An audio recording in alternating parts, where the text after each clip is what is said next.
Boys in the back. Boys in the back. What is good, y'all? We are back. Another episode of Boys in the Back. Me and Rick just laughing off the top here because we're still rocking that independent artist intro there. Gets me every time. I kind of forget about it until we come back. But yeah, another episode, Boys in the Back. Huge weekend ahead of us, UFC 309. Jake Paul, Mike Tyson, as always, joined alongside me, Mr. New York Rick. I just said it. Massive weekend ahead. Huge cards. Massive stakes. Very interesting fights, left, right, and center. What is your excitement level right now for the weekend ahead? I can't recall the last time I've been this excited for like two events that are happening in this close proximity. It's up there for me. Like, scale of 1 to 10, I might be 15. Like, this 15. Is look. I maybe that's high. That's what I feel sitting right here, right now. And we haven't even gotten to like press conferences, weigh-ins, all the hoopla, everything that surrounds it. Mike Tyson is stepping back into the ring. Yeah. Jake Paul and Mike Tyson are fighting on Netflix. Jon Jones is returning, like at MSG in my city. Man, I'm pumped. This is it for me. Do you like it better that we get the Mike Tyson, Jake Paul Friday, and then we get 309 on Saturday? 100,000%. If it was the same night, I would have been like struggling. I love it. Yeah, I watched the entire Netflix countdown for Jake Paul, Mike Tyson. I feel like it got me much more hyped up for it. Can't wait for that. Can't wait for 309. Going deep onto the card, I was like, oh, there's actually like some bangers on this card. It's not just like a few fights on the main card. Like there's some sick prelims and some big names on those fights as well. And something interesting that came out yesterday. We got some breaking news from our very own Ariel Helwani that they'll actually be using the old gloves. Yes. At UFC 309. Instated at UFC 302 back in June. First time we saw Jersey, him. Yeah, it was the Islam Makhachev, Dustin Poirier card in Newark, New Jersey. And we actually have our man Ariel Helwani standing by in Dallas, where the Jake Paul, Mike Tyson fights will be taking place, man. Ariel, what do you got for us, brother?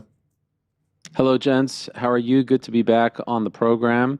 Miss you all. I mean, hotel room. It looks great, nice man. I have to say, I don't know how much you miss this, man. Dallas is looking pretty nice. I gotta say, this Netflix era off to a flying start. What size is that TV behind you, man? That looks like an 85-incher or something. Listen. It's not about the TV here. It is a nice TV, I have to say. Can we see the mini bar? What do we got? I've already partaken. I once traveled with Frank, and we were in Las Vegas, and he actually thought that the mini bar was on the house. And so I'll never forget this because I think how many gummy bears and cashews and pistachio bags did you have, Frank, on that trip? I stopped counting at some point. I was like on a sugar high. There he is. No, it's great to be here. Landed about an hour or so ago. Did have to sort of wedge my way into the Boys in the Back program. This is becoming a bit of a theme. I was like, hey guys, I would love to talk about some breaking news if you want me, or you can have someone else. But I am happy to be on here, and obviously Wednesdays is when we usually do the AH show. You guys were kind enough to fill in for me, but it is good to be on here to talk about some breaking news. So let's get into some breaking news. I started to hear about this about 36 hours or so ago, and I find it to be fascinating for multiple reasons. The actual news is what you just mentioned, DC. For this card, and they informed all the fighters of this yesterday. Tuesday is the typical historical check-in day, and that's an important little factoid, which I'll get back to in a moment. They told them all that, hey, good news, we're going to be using the old gloves for this card on Saturday, UFC 309. Now, some fighters were even told that they'll be using the old gloves for the next two pay-per-views. That's UFC 309 and 310, December 7th in Las Vegas. Others were not told that. Specifically, no one was actually told why. No one actually said, hey, we're not happy, with the gloves. We're not happy with the lack of knockouts. We're not happy with this, manufacturing default. No one was actually, from the people the multiple sources that I spoke to, no one was actually told the specific reason. All they were told was, hey, old gloves for this one. A lot of these guys have never used the new gloves before because it's their first time fighting. As you mentioned, they only introduced them in June, but some of them have used the new gloves. So, it's a bit of a change. And the vast majority of them trained in the new gloves, because that's what they would do for people who are, getting to try them and fight with them for the first time. They will send you the gloves so that you can get used to them and get comfortable. That makes total sense, and it's the fair thing to do. And so not a lot of, to the best of my knowledge, questions were asked. But let's see really if they are used for 310. This is very atypical for the UFC. They don't usually introduce something and say, hey, we don't like it, we messed up, we're going back to the old. Maybe they modify, maybe they tinker, but definitely don't go back to the old, especially when you consider the massive to-do that they put on the press presentation, the press conference, all that stuff, the material that they gave us, the slideshows, the videos, all that stuff. They definitely don't go back. And so it has led to some questions. And when I posted this yesterday, when I reported this yesterday on social media, I just left it at that. Now, I had a feeling that people would do the A plus B equals C. And so let us get into that real quickly, because the vast majority of the replies that I saw were, oh, this is because of Jon Jones. Jon Jones has never used the new gloves. Jon Jones has openly talked about, extending the fingers, as you see in this photo right here. He has been accused of doing it on purpose. He has been accused of not doing it on purpose. His opponents have said he extends to poke the eye, to gain an advantage, et cetera, et cetera, et cetera. And what is the number one thing that we were told about the new gloves? It was that the new gloves would help curtail and literally curve the hands to avoid eye pokes. Perhaps we could talk about whether or not that has actually come to fruition, but a lot of people brought this up, and I do think it is a fair point to raise for multiple reasons. Lest we forget, back in 2018, the UFC moved a card essentially on Fight Week, a couple of days before Fight Week officially began, maybe 9 or so days, if memory serves me correct, the rematch against Alexander Gustafsson, due to an atypical finding in a pre-fight drug test for Jon Jones. They moved the card, if you recall, from Las Vegas to Inglewood, California, in an unprecedented move. Prior to that, and since then, we have not seen something like this happen. They have been known, to do things for Jon Jones that they would never do for anyone else. Let's be honest. I mean, there's maybe 2 people on the roster in the history of the sport that they would do something like that for. Conor McGregor would obviously be one, but most people, they would just be like, yeah, see you later. You're not on the card if the commission's not going to sanction you. That is number one. Also worth noting, Jon Jones checked in today. This has been posted on social media. Most fighters are required to check in on Tuesday. Now, some of the top fighters, I'm not suggesting that anything nefarious is going on here, only to suggest that the top upper echelon elite of the elite get preferential treatment, and that's fine. That's okay in any walk of life. That's the norm. And so for people to bring up the fact that, hey, is it possible that Jon tried these gloves on while he was in Las Vegas over the past week? We saw him at the event over the weekend and said, hey, I don't like these gloves.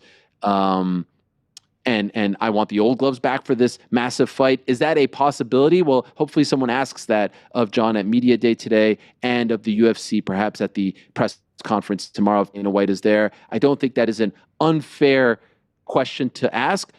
It is unfair to flat out say right now, this is the reason why they did it, because I've asked that question and no one knows the answer because no one was told the exact reason.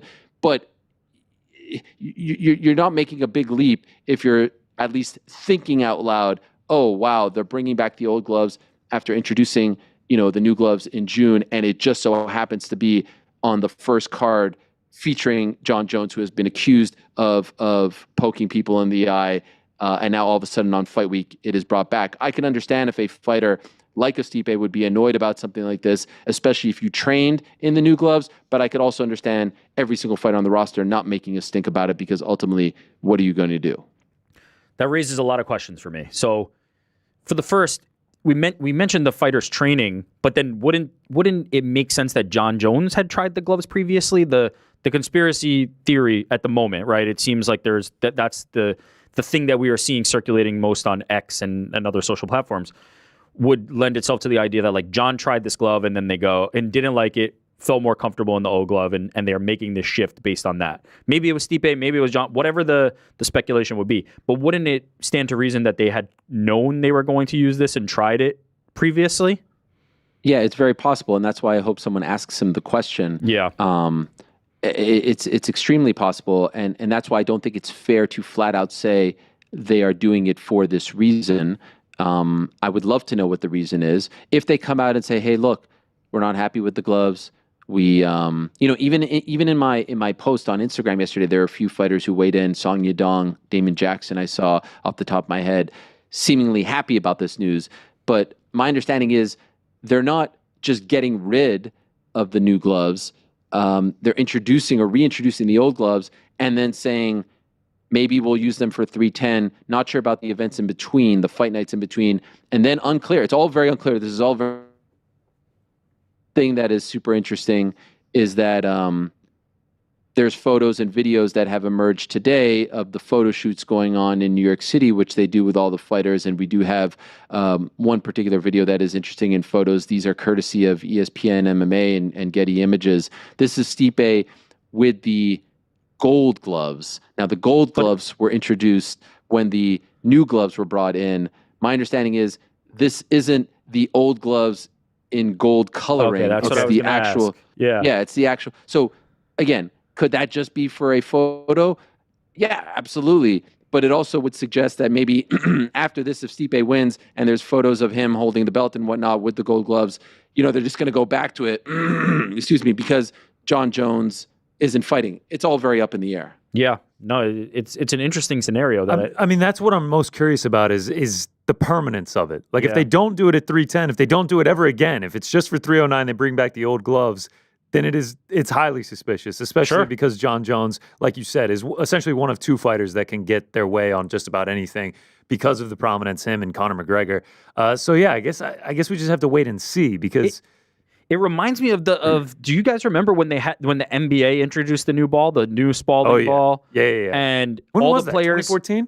I don't know. Yeah, right around there. I know it was like in the Nash was MVP era, and they introduced the new ball, and then like a few months later, everybody just was like, "Yeah, this ain't it," and they got rid of it, and it never came back. They completely shifted away from it. All right, so I'm like curious on what the fighters think. Obviously, they're the ones fighting in them, but from a fan perspective, we actually have a graphic here that shows the differences from the beginning of this year to the end of May to the beginning of June when they introduced them. June 1st is when they introduced them at UFC 302 to now.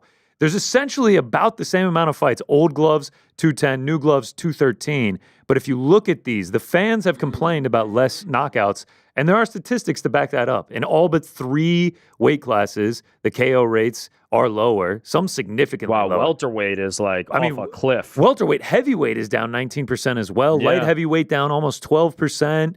I mean, just across men's weight classes, it's down 10.6%, which is crazy. And across men's and women's, it's 10.3%. And then they have the knockdown statistics. All of this, by the way, courtesy of Nate Latshaw, who is a fantastic follow on Twitter. He has amazing statistics out there. But I mean, there's clearly less knockouts. There's clearly less knockdowns across both men's and women's divisions and a lot of these weight classes.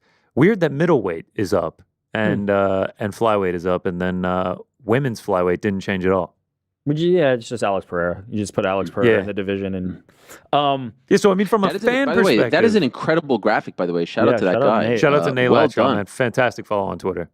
And also shout out to Frank for not muting me as I was clearing my throat. I did hear that. I was wondering if that was fair. It's almost as if your microphone has a mute button. Yeah, I was really wondering that. I was just like, man. I'm literally having a throat attack here. Can't you not mute me? Like, you can't help me out. Is it the dry air out there in Dallas? What's going on? Bro, I mean, I'm looking at the chat, and I just figured you would do that for me. Funk Harbor hanging with you? How do you not help me out there? How do you not just mute me there? I mean, I don't even understand. We heard it, but we didn't know if it was going to air. I mean, that's rough. That's rough. Frank, this is just me thinking you're trying to sabotage me. Is that what you're trying to do? Like, I'm literally dying here of some sort of throat infection, and Frank is like, let me keep this up because everyone wants to hear me clear my throat for the next 4 minutes. I'm supposed to think that I have to mute my microphone when you have a thing right there that you could just press? Oh, I thought you were like, guys. He was trying to butt in. Oh, you thought he was trying to butt into the conversation instead of just here. starting. I looked at the chat, and this is like the closest I hopefully will ever get to like saying something controversial when you think the mic is on. This is why people get in trouble, by the way. This is why people get in trouble, because you have audio people who actually want to enjoy the process of seeing talent get hung out to dry. Wow, look at this. This is defamation of Mysterious Frank right here. I'm literally sweating here. I go out of my way to try to provide a service to the audience, and Frank can't press the mute button. Okay, Helwani's got the Fort Worth flu right now. Yes. All right. Let's get back on track for a second before Frank gets fired. Less knockouts with the gloves. Less knockouts with the gloves, but wouldn't it also stand to reason? I'm just trying, like, I've been working through over the last, 15, 16 hours myself, kind of trying to figure out the motivation here. If we do buy the conspiracy theory that this is because Jon Jones wanted to fight in them, and everybody is talking about the eye pokes, are we essentially suggesting that they want Jon Jones to be able to eye poke people, that the UFC has decided? No. I don't think that's the thing. Listen. There's a chance that they're just not happy. There's so many things are up in the air right now, and you don't usually like to talk about things that are this important. And can I just say, I haven't seen people really suggest this, but like this is a pretty big deal. Like these are the things that you are using to win a fight. It is equipment. This isn't like it's like, how many times have we seen in boxing? It's not really a thing in MMA that we're used to because everyone just gets the same gloves. Yeah. But how many times have we seen in boxing where a guy says, I don't like these gloves, I don't like those gloves? Like part of the process in boxing, usually the night before, people check the gloves. Like the opponent gets to check his opponent's gloves.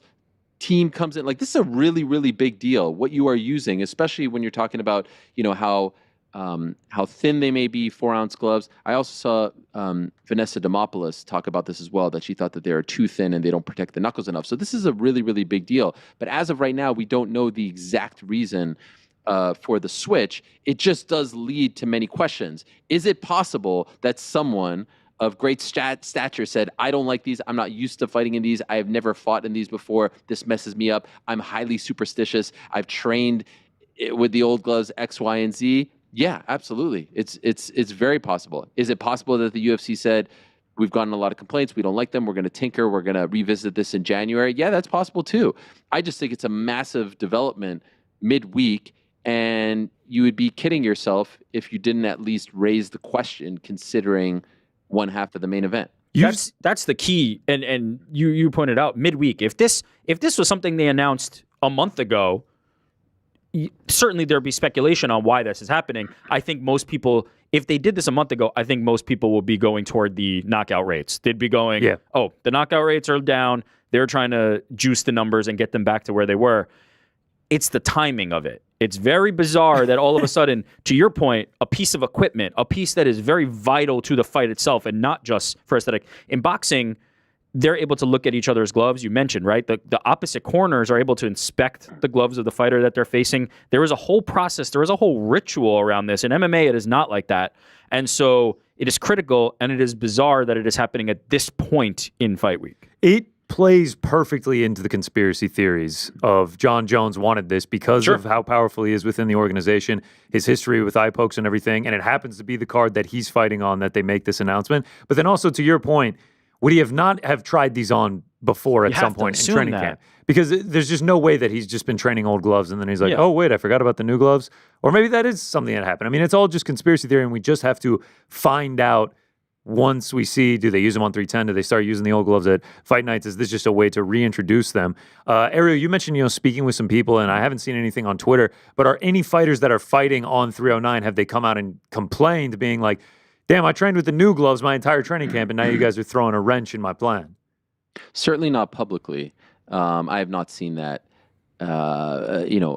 Questions have been raised privately, but I've not seen anything publicly. I do want to mention that I reached out to a ton of people, and I did hear from people who are close to the main event situation on the A side of things. Actually, I don't know if they're watching right now or what, but finally did hear back. And at least what they're saying, I'm talking about people close to Jon Jones and his team, at least what they're saying is this was a surprise. This was news to us. We trained in both sets. Obviously, we're happy to have the old gloves because that's what we used before, but we did not ask for this. So, that is what they're saying. Good people, take them at their word. I would love to hear how Dana White responds to this. What is the reason? Because look, if it is in fact, hey, weird weird coincidence. Yeah, I get it. I understand what people are saying because trust me, like that thing blew up yesterday. But trust me, this is me talking as Dana, had nothing to do with any of that. We're tinkering. We don't like them. But if it ends up being we're just going to bring them back for 310 or 311, then I don't know how you don't say, what? Like, what was the point? Like, because there's no way it was the New York State Athletic Commission that was like, nah, we don't like these. I mean, they were just in New Jersey. Yeah. That's one of the best commissions in the world. They were in Las Vegas, one of the best commissions in the world. It's not like they just introduced these and the commission is like, wait a second, nah, these don't fly here. So to me, it's a fascinating thing. And if it was a card like, let's say it was Abu Dhabi, let's say it was 308, and it was just Max and Ilya, you'd be like, yeah, that's kind of weird. But it's just, I mean, it is kind of funky that it happens on this particular one, but I guess sometimes, coincidences can happen as well. Well, I mean, there's a lot that would point to it potentially being related to the main event, right? Stipe hasn't fought in many years. Jon is somebody who's only fought once in many years. There is a comfort and there's an understanding that might happen, and also, Stipe has the benefit of you couldn't imagine him complaining about anything, right? If they told him he was fighting with no gloves tomorrow, he'd be like, yeah. He has the benefit of being so carefree about most things that people probably aren't pointing the finger that direction. So the spotlight falls necessarily on Jon. There is really like an attention to that. As you said, you spoke to some people on his team and they say that they have not asked for it. Correct me if I'm wrong. The UFC has not announced this in any capacity. I was just looking at that. Nothing on Twitter or anything about it. So if, Ariel, you had not reported this, it gets even further into Fight Week where this is now happening and nobody has said anything about it. To me, that casts further suspicion, right? The idea that like this was not something that they came out ahead of. Stipe's taking pictures in the gold gloves. Yeah. Like this is, it's definitely not something that they're outwardly announcing. Do you know what's weird to me? I've talked about this before. Like I use TweetDeck and I have lists. Lists. Like you guys do that as well. Yeah, we talked of course. about this. And so I have I have a Knicks list. Great win yesterday. I have a Bills list. I have a sports media list. I have a political list. I have an MMA list, MMA media, like all the different sites, all the different news outlets. Of course, Jedi Goodman is there and all my boys, you guys. And Media Day is definitely not Frank. Actually, I banned. I blocked Frank. I can still see Frank even still right. We're using the list? No, Frank's not on the list.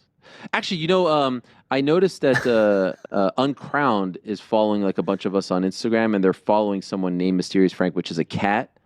Perfect. I love it. Perfect. But not the actual real Mysterious Frank, which actually makes a lot of sense because at this point, want to follow I'd say Frank is on life number 7 of 9. Oh wow! Wow! No, it's just like How a did we cat. get here? How did we get to Just this? like a cat.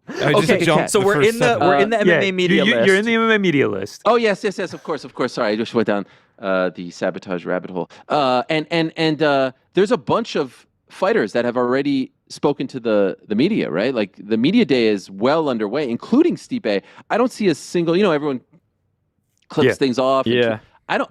Correct me if I'm wrong, guys. I've not seen a single tweet of someone asking about the old gloves returning. I asked super producer on air Jordan to see if he could find anything, and he has not returned anything yet. So which means like, I don't think this is becoming a story and issue. I will say I wouldn't be surprised if people are asked and don't know, right? Like it's like, why is this happening? What do you think about it? I don't know if anybody's like having too strong of an opinion, or maybe they've been asked not to have a strong opinion. But it is fascinating. Question.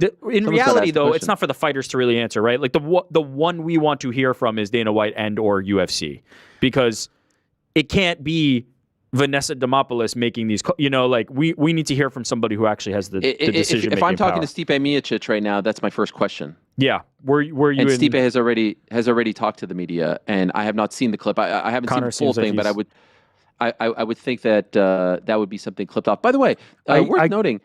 I could be wrong. I'm looking at some pictures of Michael Chandler, and he's looking great in his brand new custom shorts.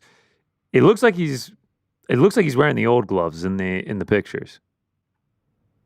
Yeah, no, I'm saying. I mean, they are. This is what they've told everyone, unless they're going to change their mind now because we reported it. This is what they've told everyone. I think we're by just the way, saying in contrast to Stipe wearing the new ones for seemingly no reason. It's going to be crazy to not see the iconic gold in the title fights. So synonymous with UFC title fights at this point. I think they just did that for for posterity, for future use. But Chandler, by the way, if they're the UFC, they could also make the old gloves in gold rather quickly. I'm sure they could call that manufactured. I have to assume, yeah. Yeah, I think they could get that like today. Yeah. Yeah. But I do want to say it is worth noting, in fairness to everyone involved, because we're trying to be as fair as possible here. Stipe has used the old gloves his whole career too. There's a very good chance that he's happy about this as well. You know what I mean? Maybe he feels more comfortable in them too. I think that's worth noting. Not just happy about that, but as I said earlier, like the speculation is toward Jon because the attitude of Stipe Miocic makes it very easy for you to assume that he doesn't really care because he doesn't seem to care about much of anything when it comes to fighting other than stepping into the cage.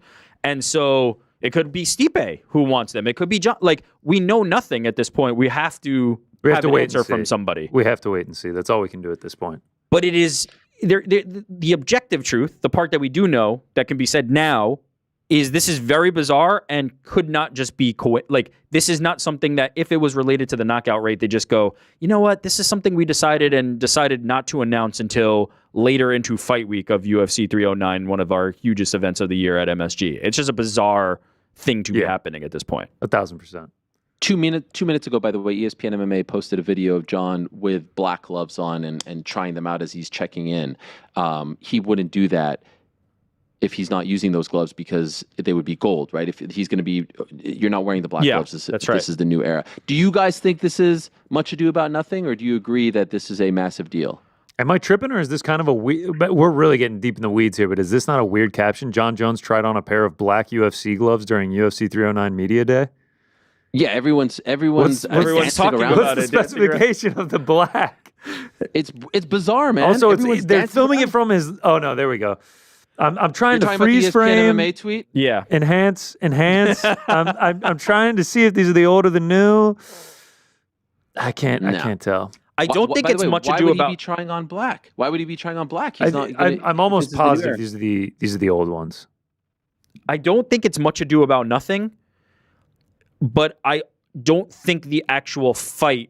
I think it's much ado about nothing when it comes to the fight. I think it is not much ado about nothing when it comes to how did we get to this position. Does that make sense? Like the actual machinations of how this came about and why this came about to me is fascinating, and I think we need to have an understanding of that, because if it comes to light that, let's say, a fighter on the card went, I need those gloves, and they willingly changed it for that, that would be something worth noting, because now we've got a power shift. There is somebody who is powerful enough to be able to do that. As far as the fights themselves, I don't think it's that important. I think I can confirm these are the old gloves. Yep. Yeah. I mean, if anyone can confirm it. This is investigative research here. They're bigger, they're puffier, the UFC on the strap as well. So fascinating stuff. Yes. A bit of drama here on UFC 309 Fight Week. What else do you have lined up for today? I was going to say, tell us what's going on. What's the plan for DFW today, man? Yes, I'm actually. I think it's at 6 Eastern, or is it at 5 Eastern? Here it is. Doors open at 5 Central, which is 6 Eastern. I believe the press conference is at 7 Eastern. I'll be hosting the press conference involving Iron. Yes. Iron, Mike Tyson. Catch me pausing and saying that. Iron! There it is. Oh, yeah, of course. When's your meeting with Frank to discuss his future? Of course, Frank. I just have to say, Arn made I watched the entire Netflix countdown, and Arn made it. I got a big kick out of that. Well, I mean, I only said it once, so it's of course. I know, but it was so good. Like introducing Arn. I know. I'm aware. It's one of the black lights. It's 28 million subscribers, or however many. It's one of the big misses of my career. Heart's gonna be racing when you drop that iron. I was gonna say, are we gonna do a little bit of like a pause? Are we gonna like? I'll tell you right now. I'll give you a preview. Yeah, please. I'll give you a preview for all of you. I'm gonna introduce everyone, and then I'm gonna take a pause because I think it needs a little build up the drama. Yeah. Yes. And now let us say hello to the most brutal, the most vicious, the most ruthless, his style impetuous, his defense impregnable. He is ferocious. He is often imitated, never duplicated. He is inimitable. He is the one and only, now and forever, the baddest man on the planet. Iron Mike Tyson. Nailed it. Wow. Nailed it. There it is. Iron through a Mike wall. Tyson. Very good. I That, can't by wait the for way, is Arn a Part 2. reference to his famous post-fight interview Yes. with Jim Gray. My style is impetuous. My defense is impregnable. I'm not going to go with the whole, like, he wants to eat your Eat your children. heart. Yeah, Yeah, eat your eat children. your- Praise be to Allah. Yeah. Praise be to Allah.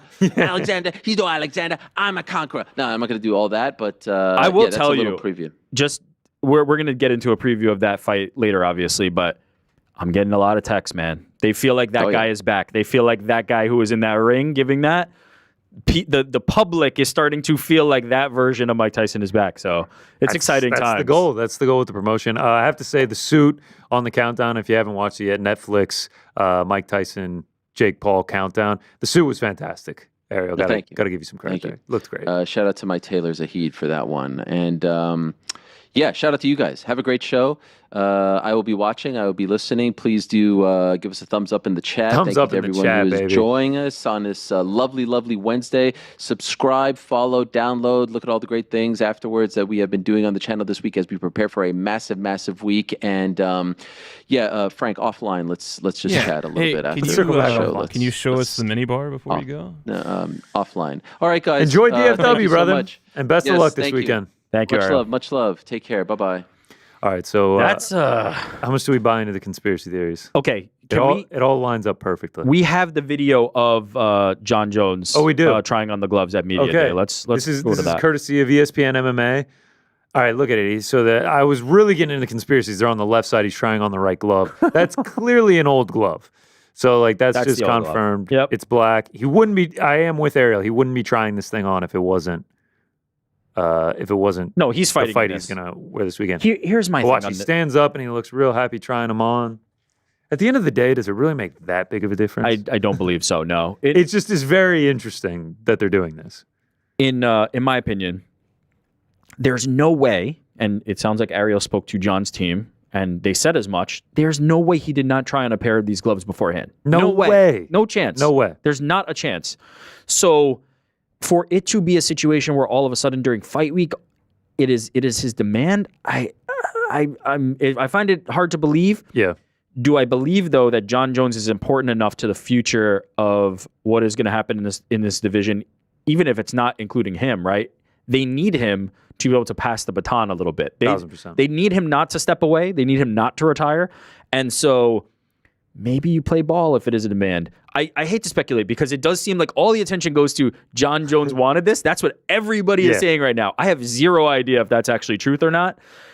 I mean, we don't have the rates like we have for the KO rates, but how much did eye pokes go down? We still get eye pokes. It's not like it's impossible to eye poke. Also, people they're in not new like gloves. endorsing eye pokes. They're not like, yeah, let's get Jon Jones those gloves so we can eye poke him. What if all of this has nothing to do with the eye pokes? This is just because John hated the gold gloves and he wanted to fight in black. It's just like the gold looks tacky. I just don't like Hate it. the Like, gold. I got to fight in the black. His design team decided. But they obviously have the new gloves in black as well.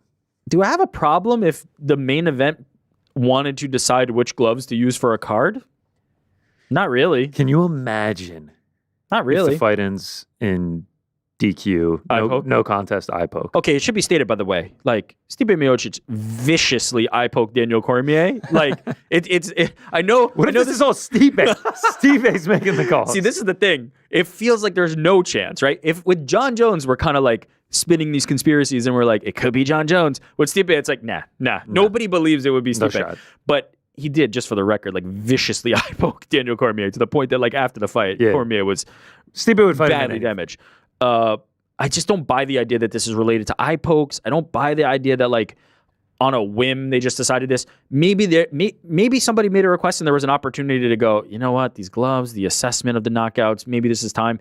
Maybe it was Jon Jones and it was a comfortability thing. I mean, he's been fighting in the UFC for 15 years and he's been used to these gloves this entire time and he wants to continue to use them. The UFC does themselves no favors when it comes to stuff like this. And the reason being, if they said it at the beginning of the week and came out with an announcement or said it 2 weeks ago or whenever this was kind of decided, if that was stated plainly and for the public, the speculation would die. There is no drumming up of these ideas. Now, no matter what happens, the Jon Jones glove event, that was the event where Jon Jones called for those gloves and all this. It's just they've done themselves no favors here by trying to do it in this shadowy way. And now they still haven't said Wednesday of fight week, and they have not formally announced this. It was only due to Ariel Helwani's reporting.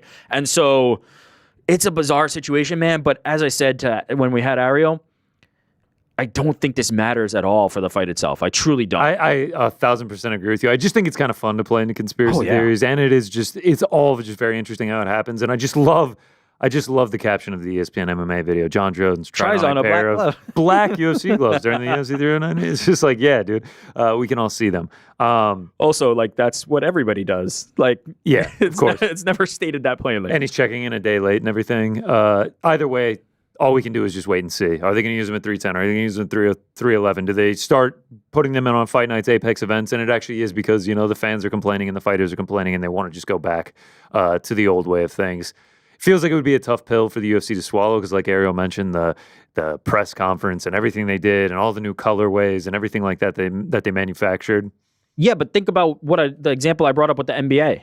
Ultimately, it went away. Nobody's ever thought about that again. 1,000%. Fans, players, fighters, they want the old gloves back. It's better for the promotion. Give them the old gloves back. Move on and never talk about it again.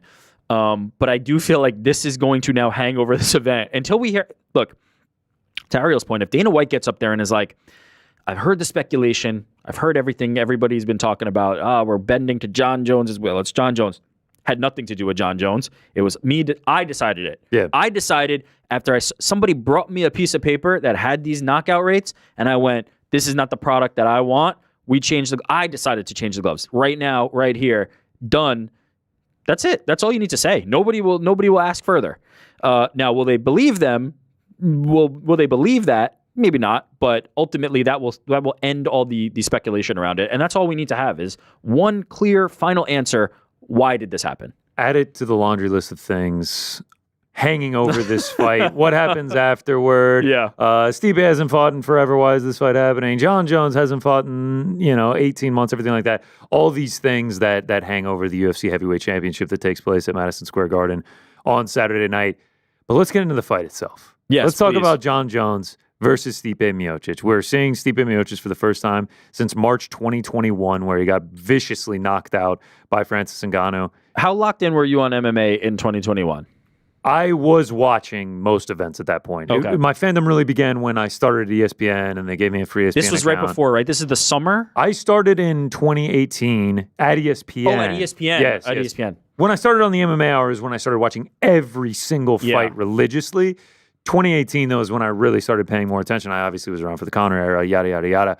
But, I was watching that entire card. Okay. In 2021, I was watching Stipe. I was watching Ngannou, everything like that. First time we're seeing him since then. Yeah. Vicious knockout. He is now 42 years of age. Jon Jones, first time we're seeing him since March of 2023. Only the second time we're seeing him at heavyweight. We only got to see him for 2 minutes last time. And I just have to... Here's what I'll say about the fight. I am not going to go as far as Ariel and say this is a 50-50 fight. I favor Jon Jones. I think Jon Jones is probably going to win this fight. He's one of the greatest fighters of all time, if not the greatest fighter of all time. But I do think people are viewing it as a little bit too much of just a walkover. I think we're paying way too much attention to these guys' last performances.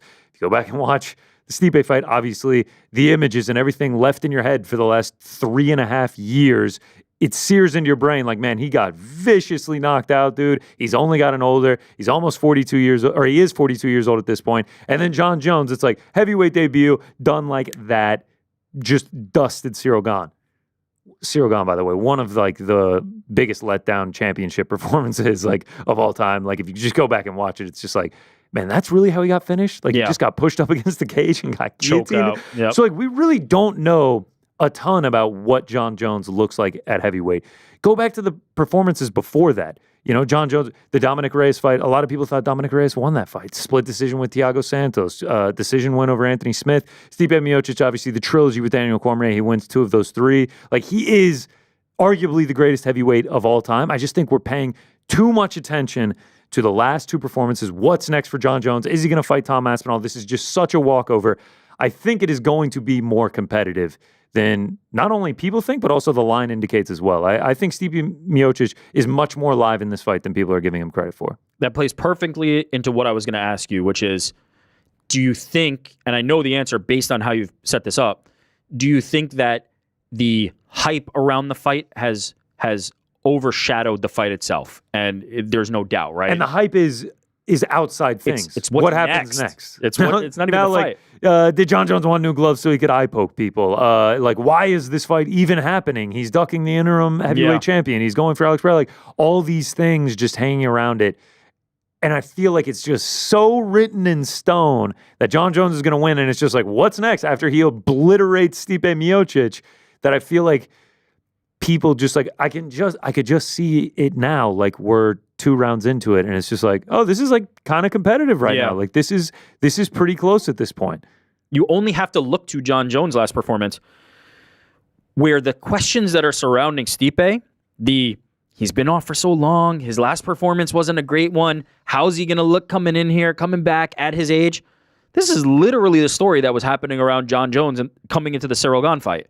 And he's fat. Look at him. He's not going to be able to do anything. He's fat. He got beat by Dominic Reyes. His time is up. And then he comes in there and blows the doors off Ciryl Gane. And everybody's like, Jon Jones is the GOAT again. Oh, my God. So we don't have to rewind that far. We can look to Stipe Miocic's opponent to look at a time when everybody was concerned and had all these speculations and all these ideas about what the person was going to look like in their return.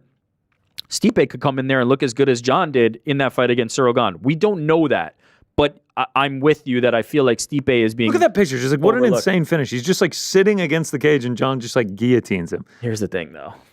I mean, he's still Jon Jones. That's what I'm saying. He's still Jon Jones. I favor him to win the fight. And I'm getting goosebumps right now. I completely agree. Yes, Jon Jones fight weeks are Jon Jones, man. It's just like, Stipe Miocic, yes, he is 42 years old, but if you're going to be 42-year-old and try to find any success in any division, you would want it to be at heavyweight. 100%. I know it's the cliche, power is the last thing to go. Like, Stipe does have knockout power. Like, the Arlovski fight and then like his first 3 title fights, he won all of them by first round knockout. Like, he does have power. He's also in great shape. He's also extremely diligent and good in the gym. Smart fighter, has a great team. I'm not concerned that we're going to see like a diminished version of Stipe. I'm personally more interested in what version of Jon we see. To the point that you made, we saw not a lot of Jon. We saw Jon take down a guy who, quite frankly, just doesn't have good takedown defense, which was what if you put those two in the cage 100 times, that is how that fight's going to go 100 times out of 100. That is a bad style matchup for Ciryl. Jon is always going to dump him on his head and choke him out. I need to see more of Jon. Like, I'm more interested in what Jon is bringing than Stipe. I'm fairly certain that a decent version of Stipe who's going to be able to give a good account of himself is going to show up. And what does Jon look like in comparison to that, in contrast to that, is actually more fascinating to me. I want to see what 25 minutes of Jon Jones at heavyweight looks 100%. like. I really am curious. Saw him running on a treadmill on a video the other day. It didn't look like the gas tank was on point. I would be fascinated, even if it's a Jon Jones 49-46 win, 50-45 win, whatever it may be. I want to see this fight get extended. I want to see coming off injury too. Coming off injury, man, and like he's not a spry chicken. Like he's 37 at this point. Like I really would like to get some questions answered. What I've been loving about some of the trolling Jon Jones is doing with the whole Tom Aspinall situation is stuff like where he's like, Tom beat an old man, Andrei Arlovski, and stuff like that. Like he's saying this, and like all these guys are around the same age. It's not any different. Somebody brought this up. His Cormier was his age when he fought. Yes. When Jon fought Cormier was 37 and he was like 30 when they fought, which is like the exact age difference of Tom and Jon. Yeah. Like he's trolling us. He's trolling, which is great, which I love, by the way. I know that's a hot take, and I know people are going to come for my neck for not going, Tom deserves the shot. Tom deserves a shot. Like, I get it. He deserves the shot. He's the interim heavyweight champ. Like, if they're going to, like, if you were ever going to see justice served, they would fight for the undisputed title. Yeah. Yes, like that is obvious. That is what I want. I feel like that if you're a fight fan, that's what you should Everybody wants that fight. You want to make it the undisputed heavyweight title. Like, you want to unify the belts. Speaking of, God damn it, we already started talking about what's next in the midst of the I know, right? Like it's so hard not to. It's so hard not to because Tom is going to be there. He's going to be in the building. We know that he's in New York City. We already got the one picture. I should have told Honor Jordan to have it ready. Where Tom Aspinall is looking back from the stands and he's staring at Alex Pereira. We're going to get the same moment with Jon Jones.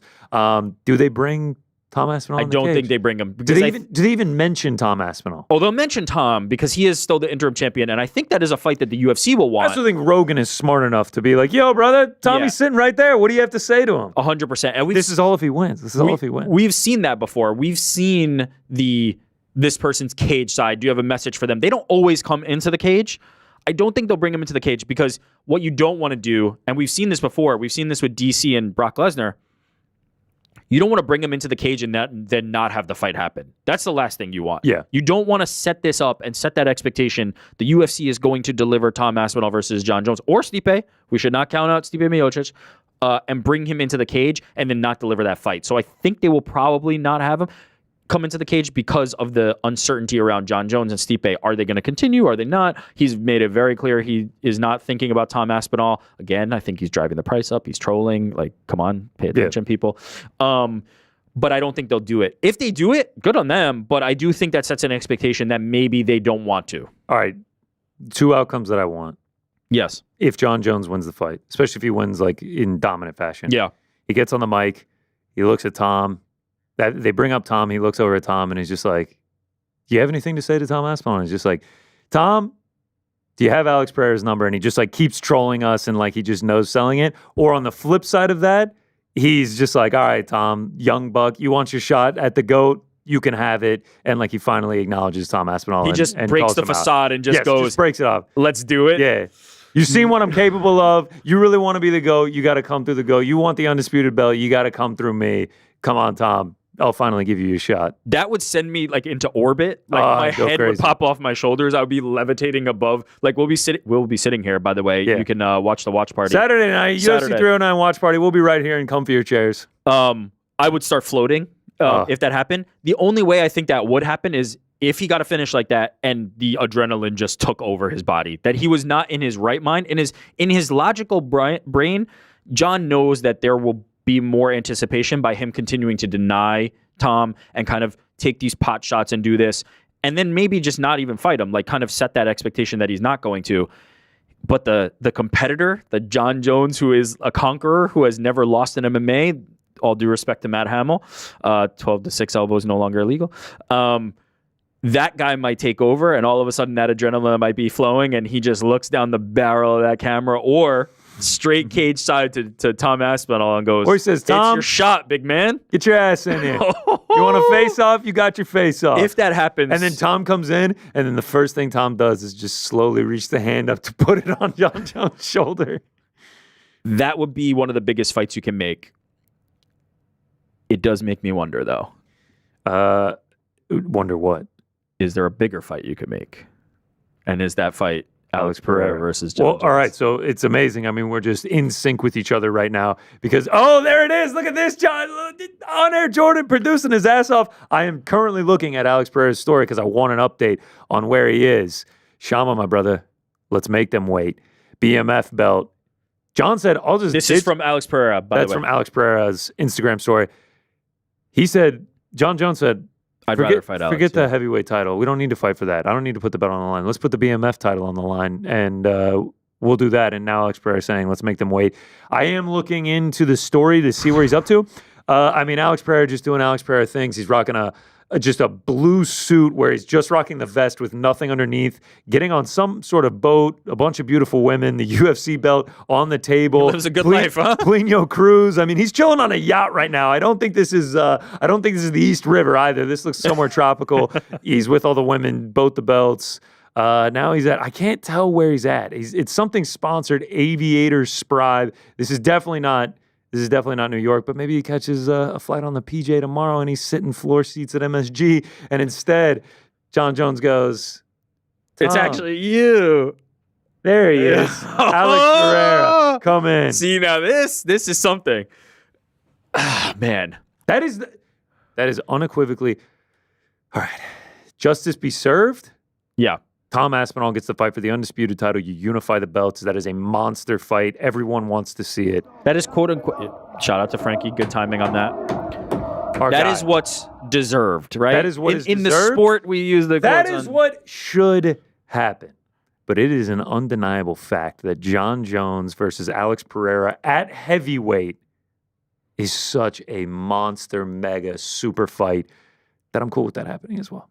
Alex Pereira potentially capturing a third title in the heavyweight honestly, division. he posted the Instagram story with with Dana holding the BMF belt. Fuck the BMF belt. Yeah. As the biggest supporter of the BMF belt on planet Earth, absolutely not. You have to have that fight be for gold. Well, this is the thing, and I'm not trying to hurt anybody's feelings or disrespect anybody here, but this idea of like people keep talking about, well, Jon should vacate the belt then. Why? What is the reason? What are you talking about? Why would Jon vacate the belt? There is no logical reason.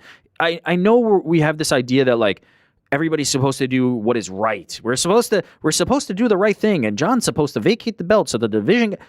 It's just this like fantasy world. It's not real. It doesn't exist. The entirety of this sport is based around business, is based around putting on fights that people want to see. If you have that title on the line and Alex Pereira could potentially fight for it, you are elevating the stakes. The reason Tom Aspinall is an interesting fight for Jon Jones at all in comparison to Alex Pereira is because it would be for a unification of that heavyweight belt. That belt is important. That belt is something that is important to this conversation. Jon should not willingly give that up at any point for any reason. Injured? Keep it. Fighting Alex Pereira? Keep it. Fighting literally anybody else? Keep it. There is no reason for Jon Jones to vacate his belt, and there's no reason for the UFC to urge him or want him to vacate the belt. We saw Khabib hanging onto a belt for forever while Dana White tried to convince him to continue fighting. There is no world where Jon Jones should give up the belt, nor should the UFC compel him to give up the belt. Tom Aspinall has a title. He has an interim championship that can be defended, that is able to be put on the line. There is no issue with that.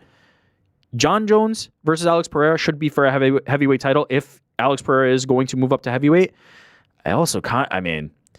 Jon talked about how Alex might be bigger than him. I wouldn't mind if we tried to get Jon Jones back down. Now, do I think he can? I don't know about that. He's looking like a big boy these days. I don't think that that's in the cards, but I wouldn't mind him fighting for a light heavyweight title as well. I don't hate that idea because that is the division where he made his legacy, where he became the GOAT, and Alex is now the king of that division. That fight is bigger to me. Okay, it is unequivocally. I mean, Alex Pereira is inarguably a much bigger star than Tom Aspinall is. Like he's right here, right now. This is no disrespect. I'm not talking about resumes, period. Yeah. I'm talking about the star power of Alex Pereira, the amount of viral moments that he's had, the pay-per-views that he saved, sold out, the moments that he has had are just so big. I know. But I can hear classic. I can hear it already. The Instagram text. I mean, like Tom Aspinall has like 900K. Alex Pereira has like 5.5 million. Like he is much bigger star. It's just inarguable. Like, but I can hear it already. You guys hate Tom Aspinall. You hate who loves Tom Aspinall. You are the biggest Tom Aspinall fan. I don't want to cross any lines. Tom Aspinall is a close friend. Okay. Yeah, close personal friend. I call him Tom. Okay. Yeah. I don't even have to call him Tom Aspinall. It's just Tommy. You call him period. You've got the digits. Tommy. You're talking. You're just like, hey, Tommy. Me and Mr. Aspinall. I mean, we're boys. Like, yeah. That one time when we met, it was very nice. You even talking about Alex Pereira being a bigger fighter, being in a fight, you hate him. That is what right. The internet has told me. I hate Tom Aspinall. Okay, but let's go from the Tom Aspinall standpoint in the fact that who does he fight? Like other than Alex Pereira? Okay, Ciryl Gane. That's it. That's the one. But what if Ciryl Gane loses to Volkov? I do not want to see Aspinall Volkov. That would be Aspinall Volkov too. I'm okay if Tom doesn't. If March of 2022, he blew the doors off. If Tom waits and fights the winner, great. If Tom gets the shot first and Alex fights the winner, I'm great with that too. No problem. Woo! No issues. There's a lot to figure out in the heavyweight division. Those Hopefully are the three. We'll start getting some questions answered. And I love how one of the players is a guy that hasn't even fought at heavyweight, and Alex Pereira. Yeah. And I just want to veer off this course for just a second. I was on Alex Pereira's Instagram. I pulled it up. We have the image right here. This is live going on the show. I just ordered this. Shout out. I just ordered this live on the show. No. Tattoos after work today. We've got to do this. We are shopping while we work. This is a one-day sale only. I'm literally hitting order right now. That is going to be at my apartment. That is just too good. Christmas sweater. I already got the Connor Shama Christmas sweater. Incredible. Yeah, I mean, absolutely incredible. Cost a pretty penny, but I think it's worth it. I mean, we're just shopping live on the air. Shout out to Love it. Shout out to Peloton and the merch team. It's a good thing I'm so long-winded. You could get a little break there to place the order. It doesn't take long. It doesn't take long. I mean, shout out. I mean, Merch Labs. They got the shop pay. Official prediction. Main event. Jon Jones Saturday night finishes Stipe Miocic. I'm going to go Jon Jones wins by decision. I'm going to say it goes all 5 rounds. I could see it. And let's be honest, like Jon Jones recently is less of a finisher. The Gon fight accepted. A little tail of the tape action here. Shout out to super producer On Air Jordan. I do think there's going to be an opportunity where Jon is going to find something. What's so crazy about this, like looking at them, old gloves, Jon Jones in like the version 1 Venom shorts, Stipe in the Reebok shorts. Yeah. The last time these dudes fought, like it has been a minute, man. Look at the resumes, though. I mean, it's unbelievable. Stipe is to the we'll circle back to the point, and then we can move on from this fight. But Stipe is being overlooked here, and I think that's all I'm saying to people. Be excited for the fight. Yeah, just have some blind faith that Stipe is going to show up in shape, ready to fight, and he's going to put on a performance that people are better than what people are expecting. That's how I'm going into this fight. I will say, it would honestly. A worst case scenario for Jon Jones is like if Stipe really doesn't come in looking good. Oh god! Because if we get another 2-minute performance, it's just like damn. Well, it will kill all the like. I don't know. It will help the like Jon Jones is the GOAT conversation, and like I don't think there's a conversation at this point. But it will help the Jon Jones is an unstoppable destroyer.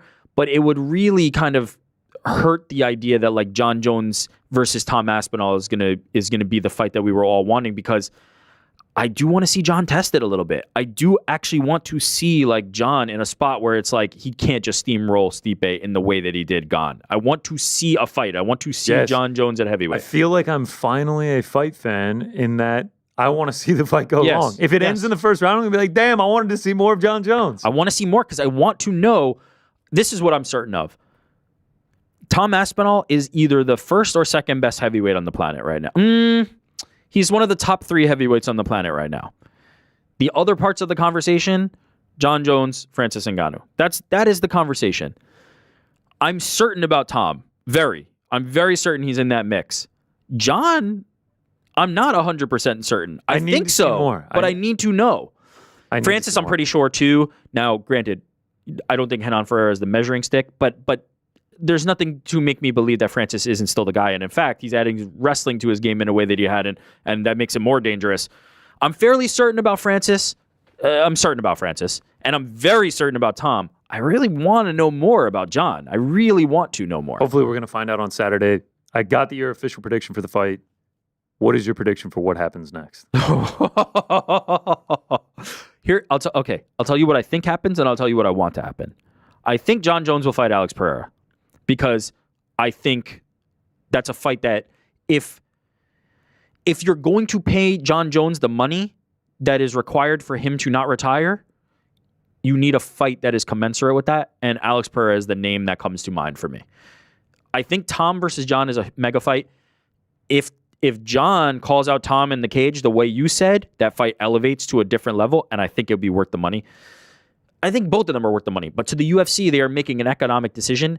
If they are going to pay Jon what he needs to fight again and to fight somebody of the level of danger that Alex or Tom can provide, it is going to be Alex. And so I think ultimately it will be Alex. What I want is Tom to start hunting down Alex. That's okay. You said that a couple of days ago, and I can't get my mind off of it. I want Tom to start going after Alex, because then if he goes and fights Alex and he beats him, it's just like, I cleared him out already, man. Jon's it's on just the sideline. Jon's on the sideline. Who knows when we'll see Jon back? Yeah. Remember that. It's been 18 months. That's what I'm saying.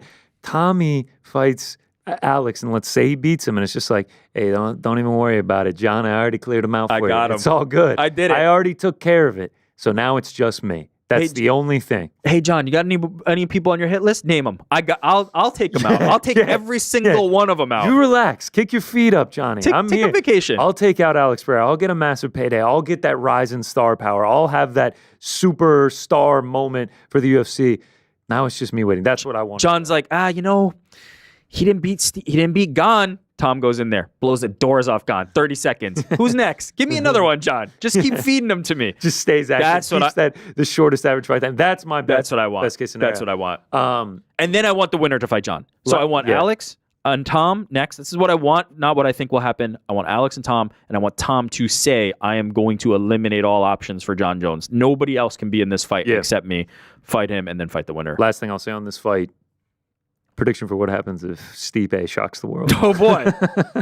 I'm cheering for the chaos. I want the chaos to happen. If I was Stipe, the only perspective I can answer that from is if I was Stipe out, you have done everything. You have now taken Jon Jones' undefeated record. You have been the longest heavyweight champ. Do the Amanda Nunes and just say, I'm good. I'm good. Clearly, he doesn't really like the things that come with fighting. He likes fighting, but he doesn't like the things that come with fighting. He does not like the press. He does not like the attention. He wants to be off in the firehouse chilling with the boys. I get it. I would do that.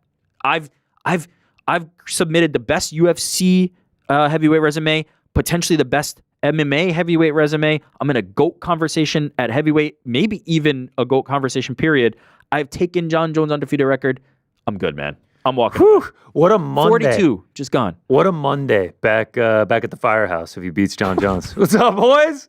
What'd you get up to this weekend, Stipe? But the money for a Tom Aspinall fight would be there. I think he's getting taken care of this weekend. Yeah.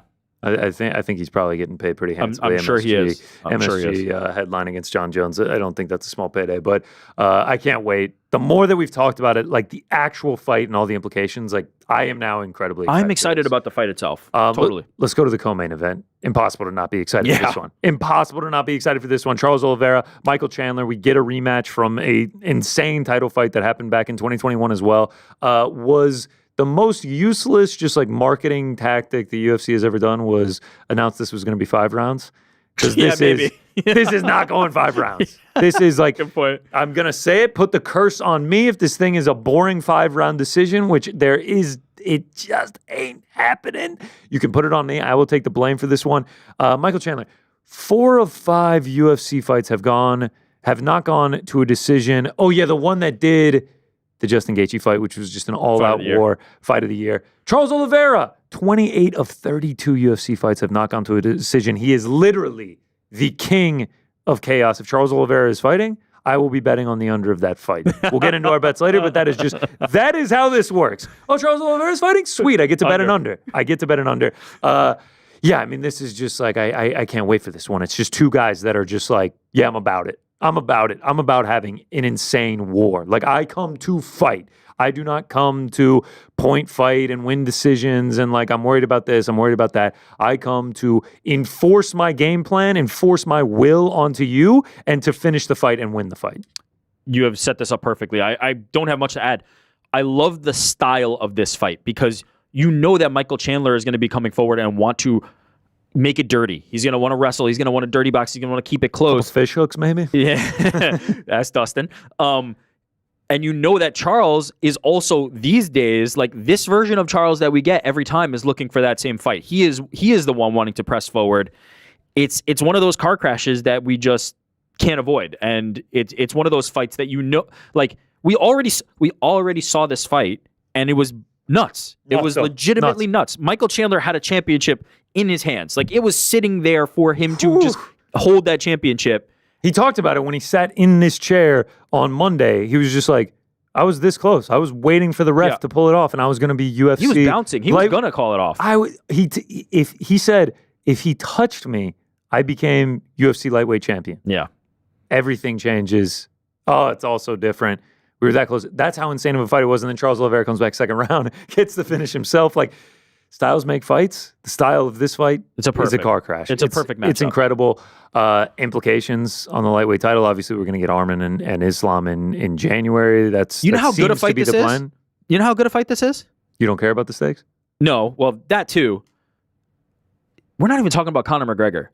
Michael Chandler waited years and did not get the Conor McGregor fight. This is supposed to be the letdown. This fight is sick. We're just like, let's go. Yeah. That's how good this fight is. We don't give a shit about the Conor McGregor fight at this point. Plus, like, the star power of Charles Oliveira cannot be understated. The aura, as the kid said. Like, it's just like off the charts. There's like, like you guys want a hack? You want a secret tip for social media? Like you want a social media tip? Post something positive about Charles Oliveira, and it's just gonna do numbers. Like people love this guy. He's so good. It's because of the styles of the fights. It's because of how he's gone through his career, become a champion after being in the promotion for a decade. Like he has this aura about him. Barely speaks a lick of English, and he's connected with the fans in this just incredible way. Blonde Oliveira, he's touched down in NYC. No complaints. He's a fighter for the internet generation. Like he almost came along too early, but I guess not, right? Because he ended up inevitably kind of finding his thing and getting to it. But in the early days, he was just a shy, skinny Brazilian kid who wasn't speaking English and wearing glasses and looked like a nerd, but he was a nerd who could beat you up, kind of losing some fights, winning some fights. And then now he is this guy who is all action. You know what I will say? We kind of have to talk about this. On the show, Ariel asked Michael Chandler about Michael Chandler in the lead up to the first fight. Here's how I'll tee this up. Michael Chandler in the lead up to the first fight said Charles Oliveira has quit in him, and I'm going to take that out of him. I'm going to bring that out of him. Sitting here on Monday, as you said, he was sitting with Ariel. Ariel asked him, like, you said that once. Do you still believe that? And Michael Chandler said, yeah, I do believe that. I just need to dig a little deeper and try to pull that out of him. And pretty badass line. It is, but I'm kind of curious if that's maybe a mistake. Like, I don't think that Charles Oliveira is there anymore. No, I don't think that guy exists. I don't think so. I don't think he exists. We've seen enough of him lately. We've seen him tested to the limits. Michael Chandler tested him himself to the limits. Justin Gaethje, like every fight that he has come up against, we have seen we have seen Oliveira tested. Seeing that picture of Michael Chandler with the fist up, like about to get in the cage, like, I am going to be on fucking 11 for that co-main. And it's like, oh yeah, Jon Jones fights after this. Like, oh, I can't wait. And MSG too. It's going to be a sold out crowd. It's going to be sick. Oh, I can't wait for it. I don't know who to pick in this one, man. I don't think I have a pick. I think it's just going to be chaos. I think it's whoever gets got first. I lean Charles. I think he's just a little more well-rounded. I think he's more complete. I also think, like, there's an argument like he could have won that Arman Sarukian. Like, Charles is at a level right now that I believe that he is up there with the cream of the crop. The only person who made him look even human is not human, because Arman made him look human. That was a very close fight. Very close. Some people had it for Charles. Some people had it for Arman. And the whole conspiracy around the shorts, like pulling the shorts down. He could have gotten the finish right off rip. It's a fight that if you run back, I could see Charles winning, no problem. For sure. The only person who made him look less than that is Islam Makhachev, who I think is like a pound for pound great, my number one pound for pound. We'll go down in the annals of history of the all UFC. Time. Yes. He's the only guy who Charles didn't seem even in the league with. Now, granted, it seemed like Charles had said that leading into that wasn't his best showing and best performance, and he'd like that one back. I believe he's of that caliber. I believe Charles is that good. I'm not sure I believe Michael Chandler is that good. I think he's one level below that. I think he's not up there with the Armans, the Charleses, and the Islams. But on his best night, can he get there? I do believe he can get there on his best night. If everything's going for him, he's a really solid wrestler. He's got heavy hands, and he's just a guy who if there's any quit in Michael Chandler, that I don't know exists. He's one of those guys, but I think he needs to have his best night. Whereas for Charles, I think any given night, he could be champion of the world. Yeah. Knock him down. He's just going to use the recover of like, come down to the ground with me. Sure. I dare you to come down to the ground with me. Unless you're Islam. That's the only one. It's a 10 out of 10 fight. I can't wait for it. If Michael Chandler was going to not fight Conor McGregor, this is the one. This is the second best option in my opinion. All just giant megastar who's going to put on an electric fight and help him get close to the title if he does win. Yeah, there's a lot. Man, lightweight. I mean, I know it's been like bantamweight has gotten some steam lately. Everybody, lightweight is the best division. Always has been. It's the best. It's fantastic. Let's keep it rolling on the main card. Bo Nickel taking on Paul Craig. I said before the show, I was like, I got an angle just to throw out to you, just because Bo Nickel is such a massive favorite, minus 1,200 at most books. I mean, I don't think there's a single book that you can get him for triple digits, like minus 900, minus 800, anything like that. He often says, by the way, there's still good value on Bo Nickel at those numbers. He always says that. I love the confidence. And I since the first interview I watched with him on Contender Series, like the post-fight, I was just like, this dude is like He is so media trained, like you can tell from Penn State, 100%. all the like professional scenarios he's been in. He sounds like a quarterback coming off an NFL win. He's just like, right. we went out there, we executed the game plan, we were able to get it done, and we're happy to move on to the next one. It's just he was like born to be in this position. Yes. Yeah. But I do love when like Cocky Bo comes out. It's just like, oh, you're minus 3,000. He's just like, oh, there's still value if you can get it. Like it's just like, I love it. Yeah. Here's the one thing I'll say. Okay, here's your angle. I'm ready. Bo Nickel loves to wrestle. 3-time national champion. Yes. At Penn State.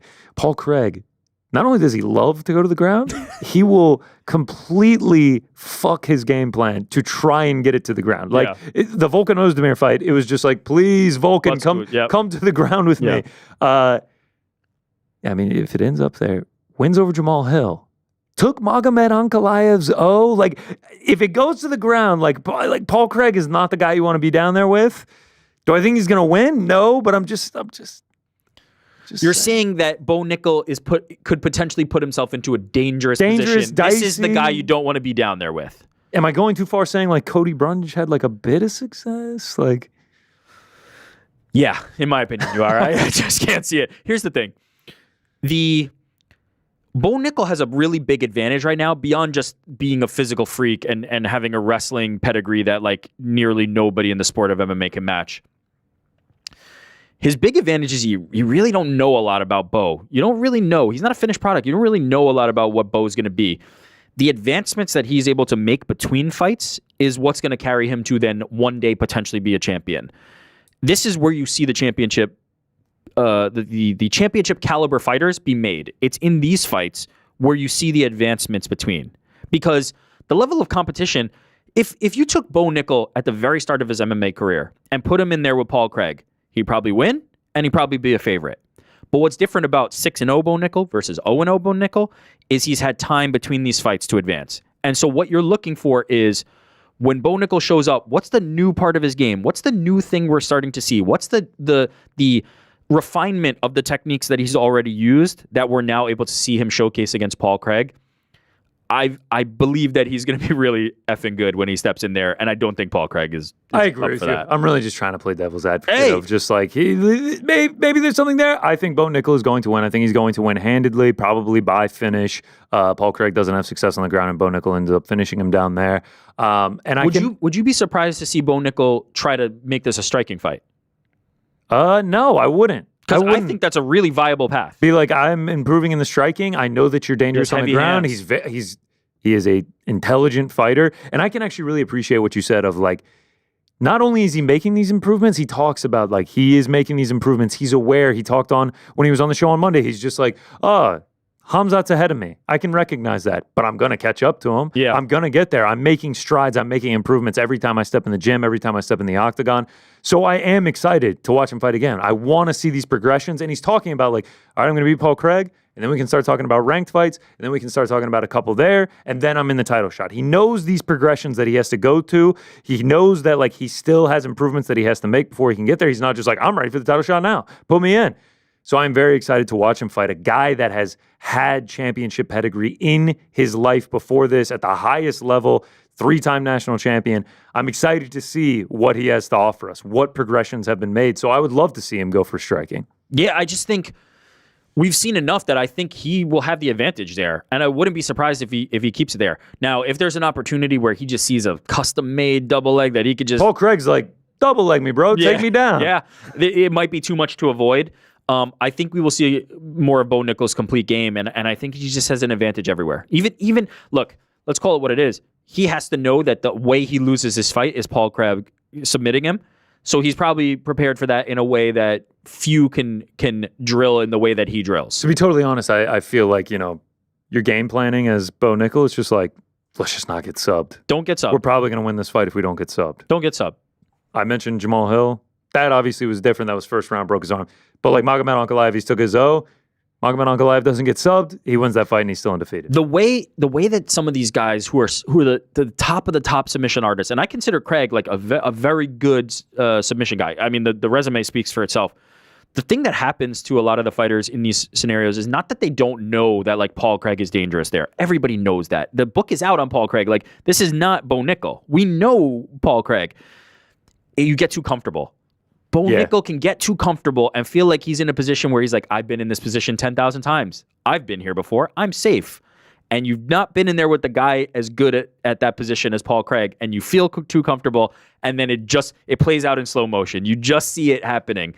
That's how you lose that fight, is you get too comfortable. If he never gets comfortable, if he only is intelligent and keeping awareness of what's happening, I just don't see how it happens. My favorite part about the fight is that Paul Craig ain't going to be scared. Paul Craig definitely not. Paul Craig is coming in there just like, time for me to win a fight and take this guy's out. The dude shows up to every weigh-in with war paint on. Like, love it. He is not the guy who's scared of battle. Shout out to Bear Jew. Shout out to that fight. Those are the top 3 fights of the card. Those are going to be tremendous. I can't wait for it. Another fight on the main card that I can't wait for, Mauricio Huffy taking on James Yontop, I believe it is, the Peruvian with the double L at the start.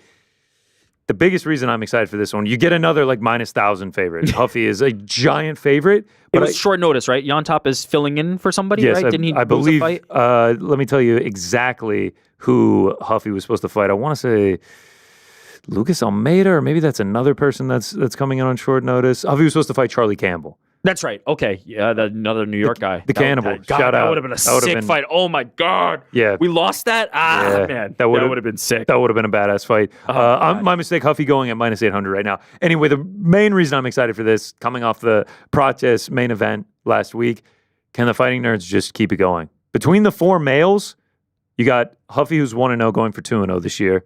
Prates, 4-0 this year. Jean Silva, 3-0 this year. And Caio, 2-0 this year. So they're looking to go 11-0 combined between the 4 males on that team. There's been times throughout history, and I'm not going to remember the records, but there's been times where you've had like some of these fighters at their peaks where it's like Luke Rockhold was rolling, Cain Velasquez was rolling, Daniel Cormier was rolling, Habib was rolling, and you just had like these mega gyms, and it was like, oh, out of Albuquerque, they got Overeem, they've got Jon Jones, and you just have these like moments where these gyms are having a moment. I mean, 2021, we got it with like, Trevor Whitman. And they all 3 of them fought on MSG. Yeah, Rose, and Kamaru. Yeah. And you've had some years where it's just like been an incredible year for City Kickboxing or even Fortis or whoever. Like there's always these kind of, this is Fighting Nerds year right now. Sick. Like they are taking over the game in a way that like, it's pretty rare. And they all have their own style, and like they all are good on the mic, and they have their own personalities. Also that similar thing with the glasses. It is just so iconic. It is just so easy. You just put on the glasses, and you know what that means. It's so badass. It's so badass, and like they're all good on social. They're getting a lot of like publicity. They're also different. Yes, yeah, and like I also, if I'm not mistaken, they all fight in different weight classes as well. Yeah. I might be mistaken on that. Actually, I mean, I'm sure there might be overlap, but either way, like we've seen enough of them this year that like we can identify that there's something truly special happening here. Hoofy, man, he might be I was gonna say he might be my favorite one, but like it'd be kind of disrespectful because like I love every single one of them so much, like fighting style wise. Yeah, both Jean and Huffy fight at 155. But yes, fighting style-wise, they come to bang. They come to scrap. They all scrap. It's just like, oh, man. And, like, if they go to Brazil next year, if, like, somehow the calendars sync up and, like, you could get all 4 of them, maybe you get Bruno Persil on there as well. Like, they all come in rocking up with the glasses. Like, it's just... I love when we get personalities like this. I love when we get stories like this that come out in the fight game. Like to me, it just adds so much to it. Like they're killing it on social. Full Violence, shout out, who are also killing it. Yeah. Like they are just running the merch game right now, and they come out with sick shit all the time. They're getting into the content business as well. Like they've got this sick merch line. Like they're just Fighting Nerds is just on fire. I will admit, Hoofy's the one I know the least about, but I do the allure of that Conor McGregor bladed style that he like. I know everybody's comparing him to Conor, but it's like apt. Like his style is very bouncy, early Conor, bladed, off to the side, just has the like. He's an exciting fighter, man, and he just has this. It's a very finesse. He has this finesse to it. They all kind of do. Yeah, maybe. Caio, I think, is a little more meat and potatoes. I was going to say, Jean is also like, I'm just going to rip your head off. I'm walking forward and Carlos just gonna Prates is more finesse and like chill. Like it's just, it's sick, man. I love it. They're crushing the game. I'm really looking forward to seeing Hoofy again. And like, next year we could see all 4 of them in the rankings. Caio obviously getting up there. Caio's starting to talk about title contention. It's amazing, man. It's amazing. I love where they're all in their careers. And you want to talk about the star power of them? Prates coming off a main event. Hoofy main card at MSG. against the short notice. Like, it's awesome, dude. It's awesome to see. Featured prelim, Jonathan Martinez taking on Marcus McGee. Sick fight. Like, this is a badass fight. Marcus McGee, 3 UFC fights so far, 3 finishes, 3 50K bonuses. Like, he has made his stamp on getting his UFC opportunity. And then Jonathan Martinez, he lost the Aldo fight, but he was on a 6-fight win streak before that, like, killing it. Nasty style with the leg kicks and everything. This is a banger. This is a banger, dude. I think it would be way too early to write the book on Jonathan Martinez off the Aldo loss. Like, that just, it was a weird fight. I think that's a super weird fight to have made, and then this next Aldo fight was an even weirder one to have made. I think we're going to get a little bit of a reset. I'm a big believer in Jonathan Martinez's skill set. I actually think with the fans, Martinez comes out way cleaner than Mario Bautista. Like, Mario 100%. Seems to be enemy number 1 for UFC fans. Martinez got thumped in that fight because he chose to try and stand and trade with Aldo. It was just, it felt like the wrong fight. Jose Aldo is a guy, like, it was too soon for Martinez. I really do believe, like, skill set wise, this guy is like cream of the crop. And Marcus McGee is on like a tear, like, that you really have to take note of. The way he's finishing people is ridiculous. Like, the dude is terrifying, and the two of them matched up, I think I almost wish, like, maybe they were kept separate just because I feel like they could both kind of be on the rise. But I do believe this is a good moment in time for them both to meet at the same time. This is the perfect. It will propel one. Prelim. One will kind of ascend from this, and I think be a true contender. I love it, dude. Like, MSG featured prelim. Get people to buy the main card. It's going to be great, man. I cannot wait for this. This is definitely the fight to me that's flying under the radar that not enough people are talking about. McGee, man, he's crushing right now. Dude, he's put 150 G's in his pocket in the last 15 months. 3 wins, 3 finishes. Like, he is killing it. Going to be fantastic to watch on Saturday. Weidman, the return of the New York's own, baby, taking on Eric Anders. Yeah, who.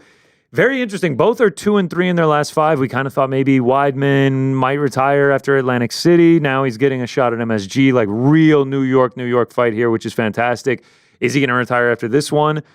On the flip side of it, Eric Anders is kind of getting up there in age. And he came out this week and said, like, he's got this fight and then he's got 2 more. Doesn't care about top 15, doesn't care about rankings, just wants to put on exciting fights against big names and make as much money as possible and then just ride off to the sunset.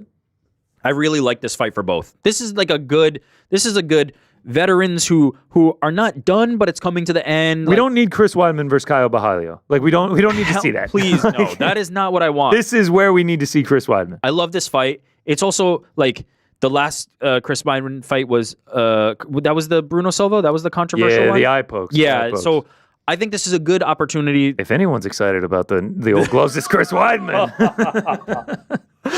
We don't want to put that bad juju, but this is the right fight. This is like what you want to do with guys who are at this point in their careers, where it's like, look, we're not going for titles anymore. Although I will say Chris Weidman does kind of always go back to, if I get things right, I can make the title run. I think this is where we're at right now, and I'm excited to see it. It's going to be great to hear Tom Petty and MSG. Chris Weidman gets the hero's welcome. It's going to be fantastic, and I just have to say, I know Anders is approaching retirement. There's just something in the air. MSG, the New York guy, get the win and just lay down the gloves. That would think? I would love to see it. I know he probably doesn't. He wants to continue the career, but like, he's had like 15 knee surgeries. Like, he's getting up there in age. He's coming off a win against Silva. Do it at MSG. Come off a win and just like you had your career. You were champion. You beat Anderson Silva. Like, just MSG. I never thought about that. If you win an MSG, that is the time. Like, I just have to say, and I don't want to end anyone's career, but like, that is just like, that's the time to do it, because if you go and you fight again and you lose, and like, it's just like, you'll have magic in a bottle if you win at MSG. I didn't consider it, but I'm on board with that. I think that's a great way to wrap the story. Get the Pops in there. Yeah. Yeah, he's retired, but that's still my boy. I like it. Now, again, as I just said, I think Chris Weidman always is thinking, I'm going for the title. That is his mentality. That is how he is built. Chris Weidman, newer fans don't know. Like, they don't know the Chris Weidman. Like, Anderson Silva feels like a lifetime ago. He beat the man at the peak, and it is hard to probably like let that come out of your mind and go, I'm not there anymore. With any athlete, man, it's difficult when you get to the pinnacle. That means 90 99% of your life, you were the best athlete in the room, every room you walked in. And then like, but it's crazier than that. To give it up just to age is like, it's a difficult thing to do. It's crazier than that though, because he didn't just reach the peak. He beat the guy. Yeah. He took out the guy. Anderson Silva was reaching like God status, and he stopped that. It's the same thing we might see with a Tom Aspinall and a Jon Jones. Like if Jon is successful, like to beat the guy, to beat the one who everybody looks at and goes, that's the man. It's a different thing, and I can understand. But either way, like even if he just gets the win, let's say he doesn't lay down the gloves, it's going to be a great moment for Chris Weidman, local tri-state. Although I believe he's in South Carolina now, but everybody roots for Chris Weidman. This is home. It's always fun. Another guy that I can't wait to see because the road to UFC 400 has officially commenced. Jim Miller, baby, getting back in there, taking on Damon Jackson again. Has anybody done the math on when 400 would be? Is this even feasible? All right, here, I'll do a quick calculation right here. Despite popular belief, a lot of people say 13 UFC pay-per-views a year. It's actually 14. All right, while you do that, I'm gonna talk a little bit about Jim Miller and Damon Jackson. It'd be just over 7 years. So yeah, okay, he's not happening. 2031 Jim Miller, he'd be like 48, 49. Yeah, okay, if he's taking the same vitamins as Mike Tyson, he could be there. Maybe he'll fight Jake Paul. All right, so that's not happening. But either way, there's not much to say about this fight other than like these dudes scrap. Like Jim Miller is there to like there. You know, there's the version of Jim Miller's career where it's like, oh, he fought on 100, he fought on 200, he fought on 300, and he was just there to like be a contributor. He was just there to participate. That's not how Jim Miller fights. Like Jim Miller fights to kill or be killed, and so he's still that guy, which I love. Like I just love Jim Miller like continuing to fight. There's nothing token. There's nothing sad. There's nothing anything about Jim Miller being in a fight at this point in his career because he is still like damn good and still hungry. But what's great about him is he recognizes like I may not be the champion guy, but I'm still hungry to fight like the best guys I can compete against. And I love that about Jim Miller. And I feel like Damon Jackson is another guy who's like kill or be killed. We've seen Damon Jackson be killed, but we've also seen him go out there and just like blow the doors off people. I love this style matchup for that reason. It's like the like Walmart Charles Oliveria or Michael Chandler, where it's just like old these Walmart. Two guys. Yeah, these guys are just like it's Wish. These guys are just coming to bang. Like they're just gonna be great, dude. I really am looking forward to it. And like, yeah, Jim Miller's old, but like Damon Jackson and a spry chicken either. And like, I mean, he's 1-3 in his last 4. Like, this is another good matchmaking. Yeah, like it's gonna be an exciting fight. It's winnable for both dudes, and I'm looking forward to it. Roberto Romero taking on David Onama. That just got added to the card either this morning or last night. Onama was supposed to fight Luis Almeida. I mean, shout out to Roberto Romero stepping in, achieve a dream fight at MSG, but like it's minus 1100 David Onama. Yeah. This guy is coming over from Combate Global, and like he lost within the last year at Combate Global. Tough matchup for him. Yeah, the thing about these is it is a tough matchup for him, and you expect Onama to win, but sometimes like that change also messes with the fighter who was already on the card and was like expected to win. So it's one of those that like it's like a trap game in the NFL. It's like you're supposed to win this one, David Onama. Like this is supposed to be for you to still stay on the card and get this win, and sometimes it goes wrong. I don't expect that, but it's hard for me to just be like to have any read other than that. Yeah, I have no read on it, but it is also like always cool when someone like Roberto Romero just steps in. He gets a chance. He gets an opportunity. Because if he wins, oh, that's life-changing. Yeah, you win an MSG, oh yeah, your life's about to change. Oban Elliott sat in that chair on Monday. The man, dude. I don't know how you can't like this guy. Like he's just so passionate about life. It makes you want to be passionate about your own. Like whether he's talking about his family, his fighting, his wrestling fandom. Like he's just like everything is just like on 10 for him, which I appreciate so much.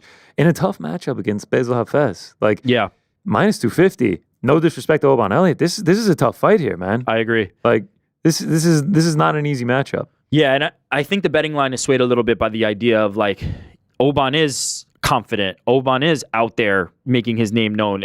He's seemingly everywhere. He's showing up on WWE events. He's showing up here in studio. Boys with CM Punk. Yeah, he's just friend. Like people know him, and I think that is affecting the line to a certain degree because this is going to be a tough fight. I mean, look. There's a world where either one of these guys comes in there and makes it look easy. I do think this is properly matched, and I do think this is going to be a tough fight. Yeah, I'm looking forward to it. Bezal Hafez, tough as nails. Go watch the JDM fight if you want to see how tough he is. It's going to be a good one. And then the curtain jerker, our girl, Veronica Hardy. Friend of the program, been in many times, taking on Eduardo Ronda Mora. I know, Frankie, you're looking forward to that one, yeah? Absolutely. There it is. That's the analysis. It. That's all we get. That's the analysis all you get. from old Frankie. Veronica Hardy in a bit of a resurgence, came back after a long layoff and has won 3 fights since. Feels like something's kind of changed there. The tides have started to turn. Obviously, married to one Dan Hardy, training with him. I'm excited to see if she can keep it going, man. This isn't an easy matchup. No, it's not, but the difference in how she fights compared to before she left the sport briefly and then came back, the technical improvements are so evident. It is so clear. And if you look in the last fight, there was an opportunity where, or there felt like there was a moment where it was like the fight could slip away and she was able to adjust and get the win. She's clearly an improved fighter and a really good fighter. I'm interested to see where this is. The line is pretty close on this. It's like minus 150 Veronica Hardy, I believe. Yeah, that seems minus about 140 right. Veronica Hardy, Eduardo Mora coming back plus 120. So yeah. It's essentially a coin flip, close to a coin flip. That seems right. I don't think it's going to be easy by any means, but I think she's made such technical improvements that like she'll find a way. Ultimately, I side with her, but I don't think it's going to be easy by any means. All right, so that is UFC 309. One thing that I did want to get into before we go to Fight Feast is On Air Jordan just made me privy to this. Red Wolf MMA posted this video. People are talking, is Jon Jones limping? Is he waddling in this video? I haven't even seen this video yet. He's walking, maybe a slight limp there? Could this just be, oh, that looked like a limp. Is he just trolling? It's a strut.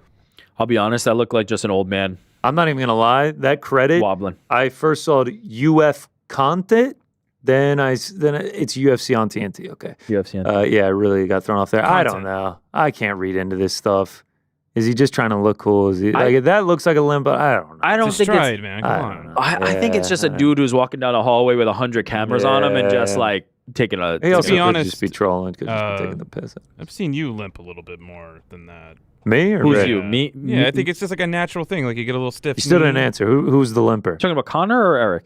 I was talking about Connor. Oh, I'm a big limp in the house. Okay, I'll make a note of that. Limp just, Connor. Frank, you're doing a good job making enemies today. There goes Connor. I mean, what is he gonna limp over here and kick my ass or what?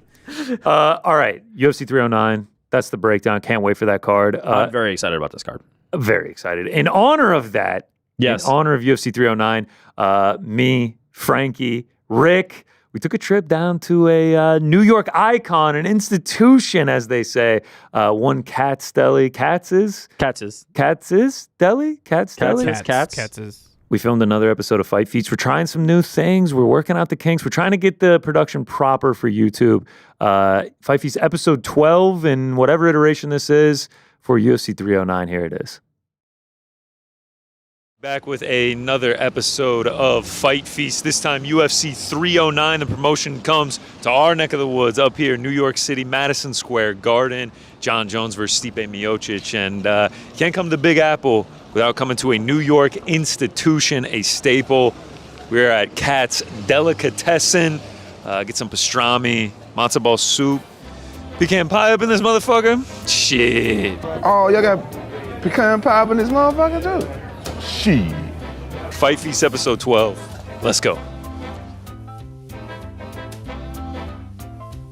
Look at this fucking line. Is any sandwich on earth worth this? We'll find out. Found my boy Frankie. Sick little dap up there, shout out. Who knew that one of the most famous restaurants in the busiest city in the country would be busy? Shocker. When Harry Met Sally, shout out. If you know, you know. All-time movie. The thing about this place is just so iconic. So many famous people been through these doors. So many people fed over the years. You can really feel it once you get inside. And they're chopping up the meat fresh for you, serving up the soup straight out of the pot. Everything's hot, made to order. It really is a fantastic experience. Here comes Big Rick, balancing act of the century right here. I said, maybe 2 trays. He said, nah, I got this. Hero ball from NY Ricky, inspiring stuff. And just look at this meal. I mean, absolutely divine. We got 2 sandwiches. we got a knish, we got a matzo ball soup, we got the pickles, full sour and half sour, 1 pastrami, 1 corned beef. Okay, enough talking, let's eat. All right, here we go. Last time I came here, I just got pastrami with mustard on this. It was dry, kind of hated it, talked about how overrated it was. This time we got the cheese in there, we got the coleslaw and the mustard, and now we got a side of gravy to dip it in, keep it nice and moist. Here we go. Katz is Deli round 2. Oh yeah, let's get a big dunk in there, come on. Okay, meat's great. Let's try it with all the fixings now.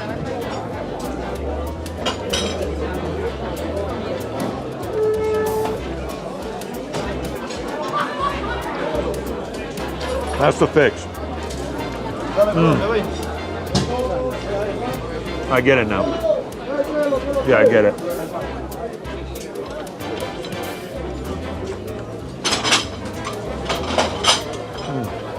Pastrami, corned beef, which one is king? Look at that fucking meat in there, baby. Gotta get the dunk. Oh yeah. Oh yeah.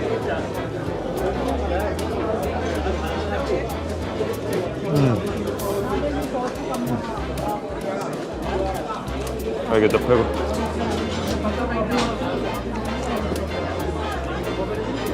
One more touch just to make sure.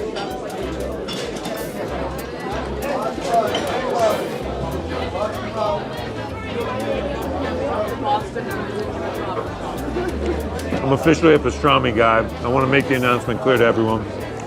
Corned beef good, pastrami better. All right, a classic, a staple, Helwani's favorite, matzo ball soup. Look at that, spongy. Does anyone actually know what this is? It's just matzah? Frankie says yes, it's just matzah. Here we go.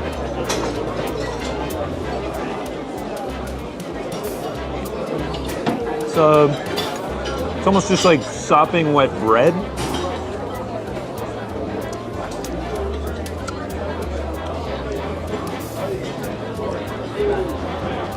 I'm gonna give Frank the rest of this one. Frankie says add some pepper. Here we go. This is gonna make all the difference. Here we go, matzo ball soup round 2. Yeah, comfort food maybe. Not for me. This is literally the best matzo ball soup I've ever had. You fucked up. Knish. Never had one of these. It's heavy. This thing's got some weight to it here. I've heard this is just potato on the inside. We're really getting all the Jewish foods in today.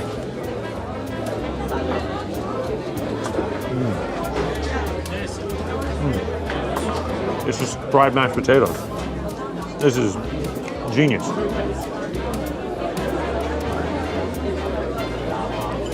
How can you not like it? Fried mashed potatoes, gravy. It's like a hot pocket for mashed potatoes. This would be great at Thanksgiving. Could I do 2 black and white cookies? And then y'all got pecan pie? No pecan pie in this motherfucker? Shit. All right, New York staple. Can't come to the city without getting a black and white cookie. It's called a cookie, but it's more like a cake. This thing's spongy. A lot of questions. How do you do this? Do you start chocolate? Do you go vanilla? And then we go right down the middle here.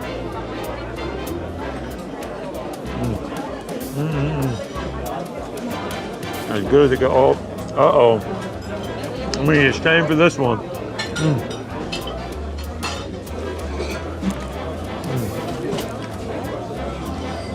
Fantastic. So sticky.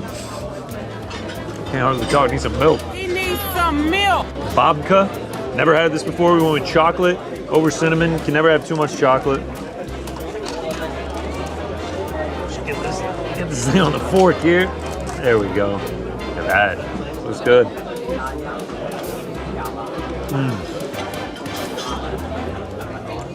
This is better than the black and white cookie. Oh yeah. Almost tastes like a coffee cake, like cinnamon, almost like a cinnamon roll, but with chocolate. Oh yeah. It's all right that they didn't have pecan pie.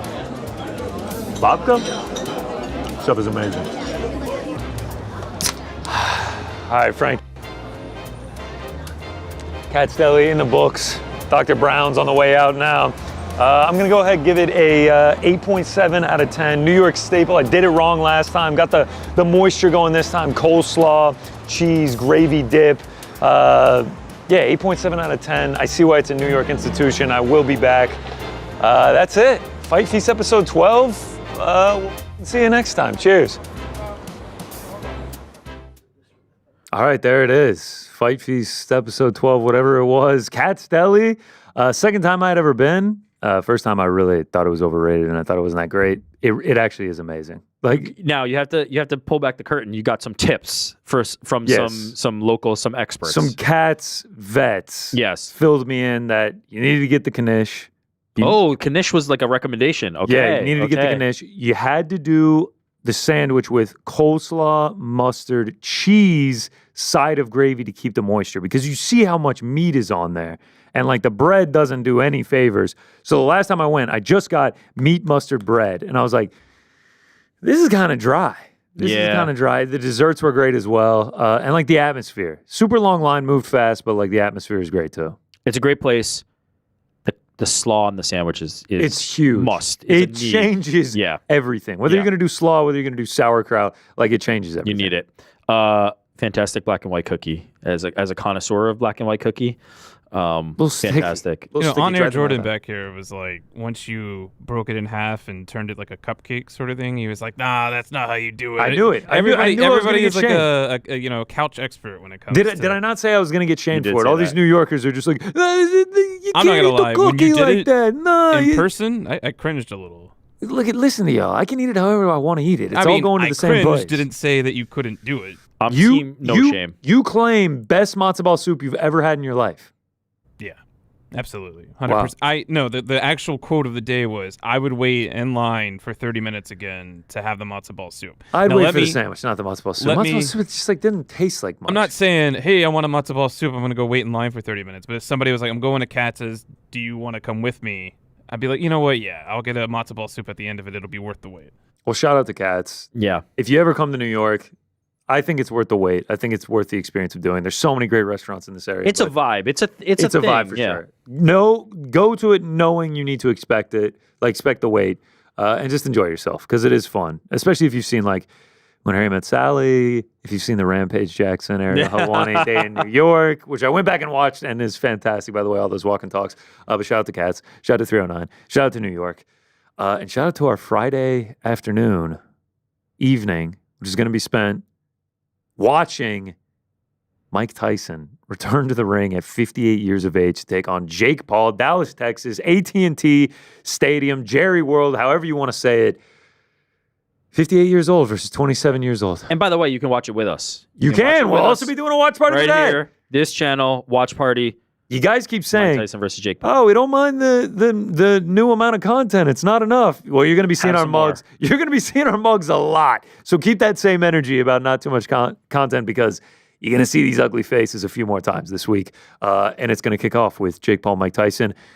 I want to pose this question to you. Please. Because I watched the countdown last night. You know, I've seen a lot of people like, look at this footage. Look at this. You know, if Mike Tyson catches him, he's going to sleep. When does Iron Mike stop being Iron Mike? He's 58 years old now. So is it 65? Is it 70? Like, is it 80? Or is he just...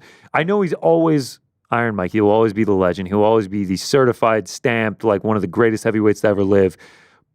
But at what age do we stop the Iron Mike thing, man? Because watching the documentary, like, the stomach ulcer was worse than I thought it was. Yeah. 2.5-inch ulcer, was throwing up blood.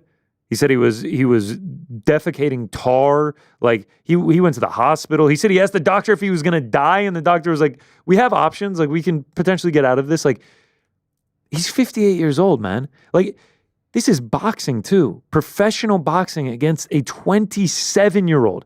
I did the math on it. They are 11,159 days apart. 11,000. That sounds like a lot. 11,150. My entire life, from the moment I was born, is 11,445 days. If I was fighting someone, the age difference of Mike Tyson and Jake Paul, I'd be fighting someone that's 286 years old, 286 days old. Come on, where's it? Put an infant in front of me. Where's a toddler? That's the difference in this. Another thing to put this into perspective here, like there's a senior tour in golf for a reason because they just can't hang with them anymore. It's just like the thing is like Father Time gets everyone. Father Time especially gets 58-year-olds. Like, you're not meant to hang athletically with 27-year-olds. That's why they have the senior tour in golf. A sport designed to play into your old age. Like, you're supposed to be able to play that in your retirement. It's like, yep, I'm going golfing because I'm retired. That's just what I do. The oldest person to ever win on the PGA Tour was only 52. Wait.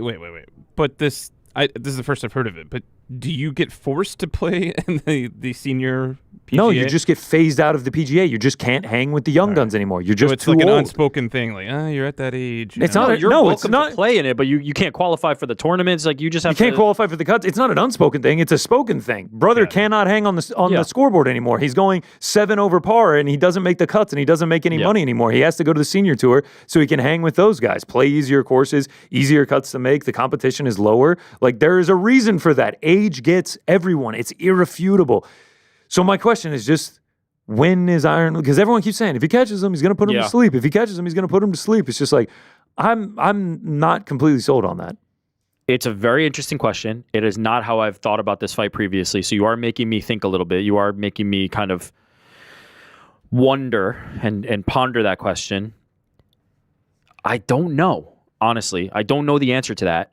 I think we will find out on Friday. I think we will have an answer to that. I would almost put it this way. Iron Mike was a guy who existed many moons ago, many years ago. In his prime, ferocious, the man, the baddest man on the planet. One of the greatest fighters to ever live. One of the greatest, the most notable, the most notorious, the greatest, feared to the point that opponents were phasing themselves out of fights and could not even stand to be across from Mike Tyson because he struck so much fear in people. I think of Mike more now in the last few decades of Uncle Mike, the kind of happy-go-lucky, weed-smoking, kind of like care for the pigeons kind of guy. What I am wondering is, did Iron Mike ever leave?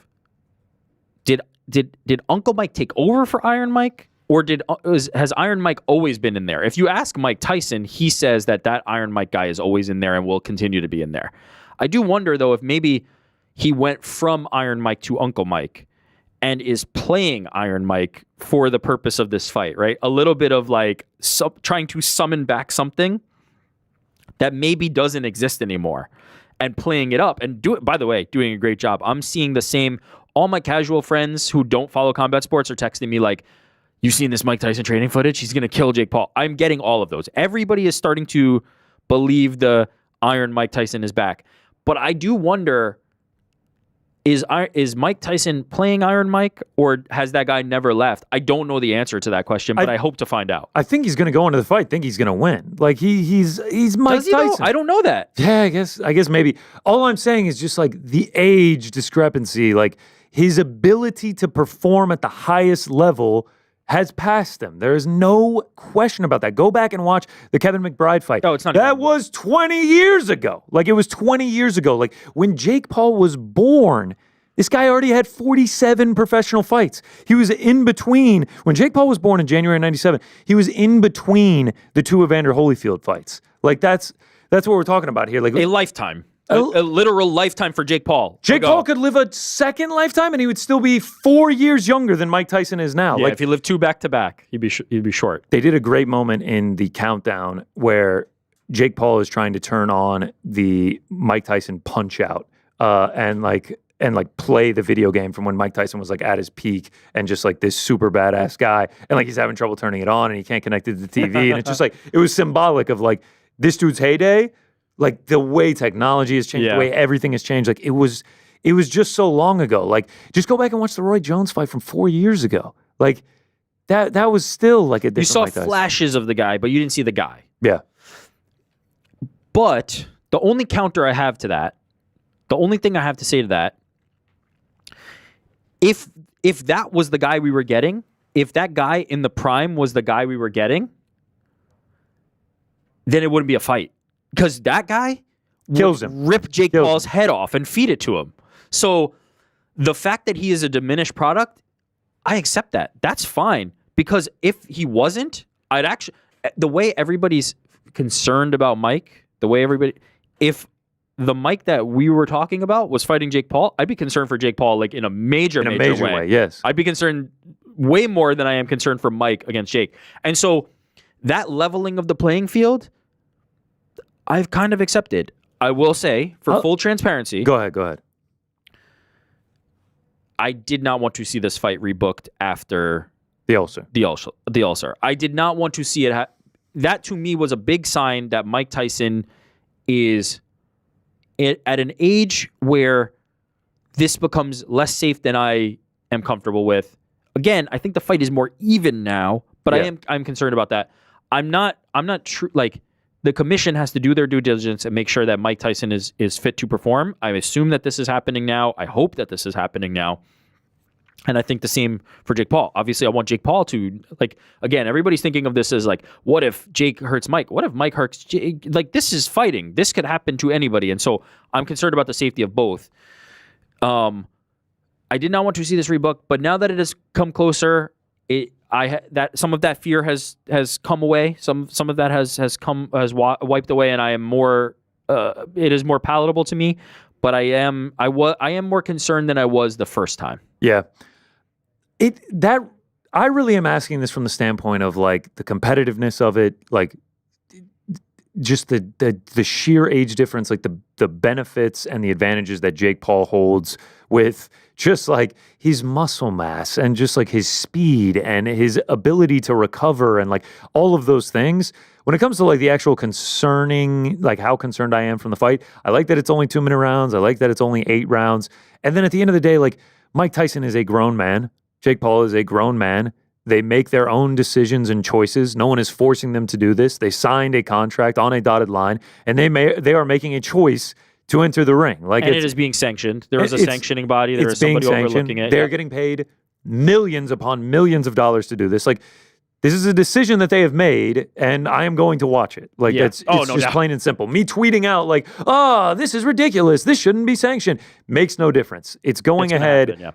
There is so much money backing this from Netflix, everyone. Like, it is going to happen. They made conscious decisions to do this. Mike feels confident in his ability to fight Jake, vice versa. It's going to happen. I'm going to watch. The health concerns don't necessarily concern me that much. I pray that they will both come out of this okay. Yeah. Let me turn it back on you. Please. When do you stop being Iron Mike? I think he stopped being Iron Mike. Like Iron Mike. I mean, when he retired the first time. Like, so you think he did what I said, transition. He became Uncle Mike. There's just a different guy. He's a legend that goes around and everybody recognizes him. They had a great moment in the countdown where he's just like, with these fucking people, leave me alone. They're everyone. He said, I said that one time, and my wife said, Mike, if you didn't walk out the door and someone was like, hey, Mike, and asked for a picture, you'd just die of a heart attack because you knew that people didn't care anymore. Like, just like, he just seems like this happy-go-lucky guy. And even in the build-up, like, he's back in Brownsville, Brooklyn, and like, some guy's like, Jake Paul's gonna win, and he's just like, he puts his arm around him and laughs. He's like, don't tell me, tell them, and points to the camera, and the guy's like, Jake Paul's gonna win, and like, they laugh about it. And he goes on Logan's podcast, and like, Logan's just like, you're gonna lose, dude. Like, I've seen what my brother's doing. You're gonna lose. I'm concerned for you. And Mike's like, I appreciate it. Thanks, man. Thanks for the safety concerns. Whereas, like, I feel like back in the day, like, you see the glimpses where he's just like, difference between me and Jake, papers, everyone, internet made him a killer. I'm a natural born killer. You see the glimpses, like, it just feels like, I'm not saying is Iron any Mike bit is of that dead. in there? Is any bit of that still in there? For sure. I think it is. I think when he's making the walk, he's going to be hyped up. He's going to come out with the style, always moving, waiting for the load up on the big shot. I think all of that is still there. I'm just saying his ability to act. No, the reflexes, the speed, all of that is diminished. It has to be. And Jake Paul is committed to this game, man. He Damn right he is. Shout out to Frank, Number one our fan. resident Jake Paul fan. Like, he's committed to this game. He is training around the clock every day in and day out. He has an entire team behind him, man. Like, this isn't some kid just going to a gym being like, I'm going to beat Mike Tyson. He's got boxing coaches, fitness coaches, nutritionists. He's got everything that money can buy him to make him a better boxer. And he's taking this seriously, man. And like, to me, it feels like this is one that we're going to look back and be like, of course Jake Paul won. He's 31 years younger than him. I think Mike is committed to the game too. I believe that. I believe with every fiber of my being that Mike is putting in the effort that he thinks he needs to beat somebody 30 years younger. Like, I believe that he is as committed as Jake is to that outcome. Yeah. And I could be eating all the crow in the world come Monday, come Friday night. I could be on like me just kind of like writing off like he's 58 years old. He's not going to be able to beat him. And I hope I am wrong because I'm going to be rocking a Mike Tyson shirt, cheering for Mike Tyson. Do not get it twisted. Me and Frank will be going head to head on both those fights. But I love people putting Mike on this high pedestal. It's so high that when it falls, it's just going to that when Jake knocks him out and then he It's gets on just the mic and calls out bam. Canelo, Canelo's like, you know what? That sounds like a pretty good idea. Yeah, I'm. This fight is very fascinating to me.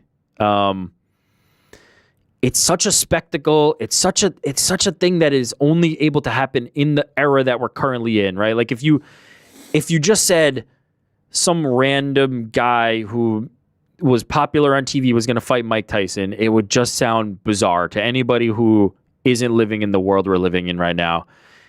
And it's just this thing where it's unavoidable. You will not be able to look away from this. No matter what happens, Of course. the result of this is going to have reverberations. Every bit of this is just going to be felt. Even if you say you have zero interest at right now, 2:55 on Wednesday, November 13th, in 52 hours, You're going to peak. You're gonna have 54 to. hours, whenever it's happening Friday night around like 10 p.m., you're going to say, let's pull up Netflix. Like, Yeah. let's pull up that fight. You're going to want to watch. And even if you don't watch, if for some reason you don't watch, it's going to go everywhere on social. And let me play devil's advocate to myself.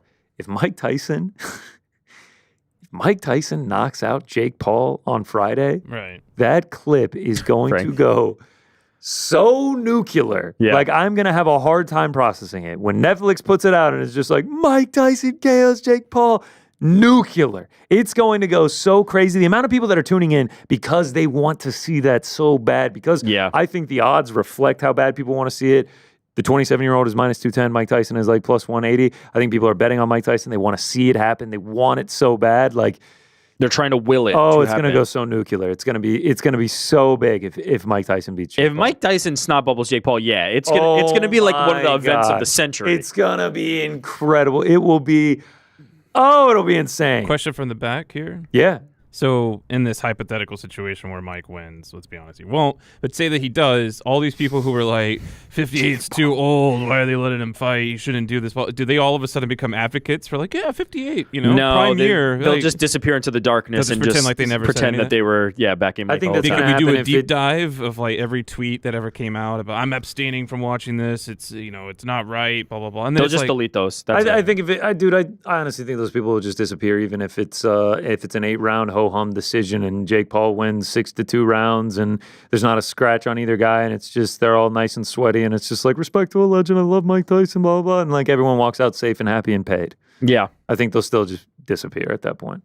Yeah. No, if Mike there's almost a part of me that's I feel like some people want that outcome to say, I told you so. He shouldn't have been in there. You want the horrific outcome, Yeah. so they can say he I shouldn't told have you, been in gotcha. there. My hope is the opposite. My hope is Of course, I want both guys safe. end up safe, fine, and we never have to think about. I this love part of it fighting. again. I love knockouts more than anything. That's my favorite thing to watch in fighting. But like, you never want to see someone get seriously injured. Jake's Can gonna be Mike all do right. it? Can Mike do it? Can he? Yes. Crazier things have happened in all of sport. Power's the last thing to go. I feel like that's the first time I've said that on this show. Power's the last thing to go. Like, can he get a knockout? Of course he can. Of course he can. Well done, Frankie. Man, Frank, by the way, 30-something-year-old, loves just fanboys Jake Paul. I love it. He's the GOAT. Not the old guard. The guy that you were like 13 when he was at his peak. You love the... Oh, man, why these videos are so convincing is because you see the flashes. You see it doesn't look the same. It's not the same ferocity. It's not in the same context. But you see what made Mike Tyson one of the scariest people on the planet. You see the instincts, you see the reflexes, you see the technique that just, no matter how long Jake Paul trains, he can't do that. Of course. He cannot be Mike Tyson. He will never be Mike Tyson. Never. So it does create this feeling of... And look, I fell into this trap with the Anderson Silva versus Jake Paul fight. I was like, look, I've seen Anderson Silva. I know what his level is. I know he can compete at a level that Jake Paul can't reach. And then he got in there and kind of did a little bit of a lackluster version of the Anderson Silva, the worst version of Anderson Silva that we see. But there is part of me that knows that there is a level that Mike Tyson has summoned before that Jake Paul can never summon. And you do wonder if the muscle memory is there, if the reflex is there, to have it even for a moment. And if he has it for that moment, if he has it for that one brief moment, is it going to be enough? And that really excites and fascinates me, because I kind of do believe it could happen. Look, we'll talk about who we think is going to win this fight, but I don't think it's impossible. I don't think the betting line is right, but I also don't believe that it is impossible for Mike Tyson just to summon it for that one brief moment. Now, will it be enough is a real question. Even if he summons it, is Jake Paul just too tough? Because I think Jake Paul is pretty effing tough. I don't think he's just going to crumble under the pressure. He's sure as hell, I don't think, going to be scared of Mike Tyson. I think he knows he has physical advantages here. And so I don't think he's going to be scared of Mike Tyson. I don't know, man. I'm just excited. I'm excited to find out. I really want to know, is Iron Mike something that you can lose? Is that guy something you can lose, or is it always there? I don't think it's something that you can lose. I think he will always be Iron Mike, but physically, when do you lose Iron Mike? And you say 30 years ago. I think it goes with age, man. I say 20 years ago at least. Yeah. It's just 58, man. It's old. It's old. To be fighting a 27-year-old. I know, but there's something I know. I definitely admit I want to believe, but I also kind of do believe. So we're going to find out. That's all that needs to happen for you to tune in, and it's going to be amazing. It's going to be magical watching Mike Tyson walk out in front of AT&T Stadium. Hopefully, it's a sellout or close to a sellout. There's tens of thousands of people there. It's going to be great. It's going to be a spectacle. It's going to be fantastic. I can't wait to watch it. I'm going to be on the edge of my seat. But what I'm really looking forward to is the co-main event. Amanda Serrano, Katie Taylor, rematch of the 2022 fight at MSG that we were at. Frank was at as well. One of the best sporting events I've been to. Not just fight sports. One of the best sporting events I've ever been to. That fifth round when they're going toe-to-toe, the ending of the fight, this was a sold-out Madison Square Garden. You had so many Puerto Rican flags flying. You had so many Irish flags flying. It was as good as it gets for sport, and they put on an absolute war. Ends in a split decision victory for Katie Taylor. Yeah, it was really a draw, let's be honest. I thought Amanda Serrano won, especially with how well she performed in those middle rounds, but, it wasn't meant to be. Now they get the rematch. I didn't think we were going to get it for a little bit. This is something that I need to see. The first fight, to me, was putting women's fights on a platform that it hadn't been previously, saying yeah, these two can sell out MSG, no problem. We're going to put them in this position. And then for the fight to live up to that, for them to be able to plant their flag and say, we believe women belong here. And then the performance that both of them had in concert with each other to create that moment, it's hard to recapture. Now, I have high expectations for the rematch because I think they are both still as good as they were then, right? I think they are both still as good as fighters as they were then. But I do wonder if some of the magic is kind of still with that first fight, right? It is hard to recreate when you have a moment that is that perfect and you have a fight that played out that way. Sometimes it just doesn't, you can't recapture that. You can't rekindle that. But I think from a fight perspective, they are both still at the top of their game. And I'm extremely fascinated in seeing how this shakes out. I believe I had Amanda winning the first fight, but it was one of those that I'm good with that going either way. Like it was that close.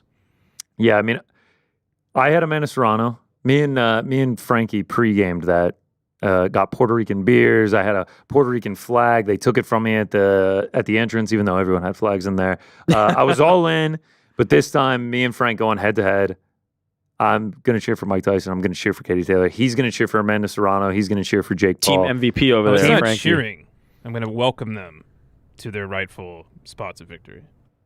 I mean, let's call it what it is. Since Frank's been back, and then they've kind of got a pretty good hit rate. So maybe it's Frank who's actually propelling them to victory. So since their last fight, Karen Carabajal for Katie Taylor, undefeated at the time, won that one. Chantel Cameron went for glory, lost, and then came back and fought her again for the super lightweight title and won the second time around.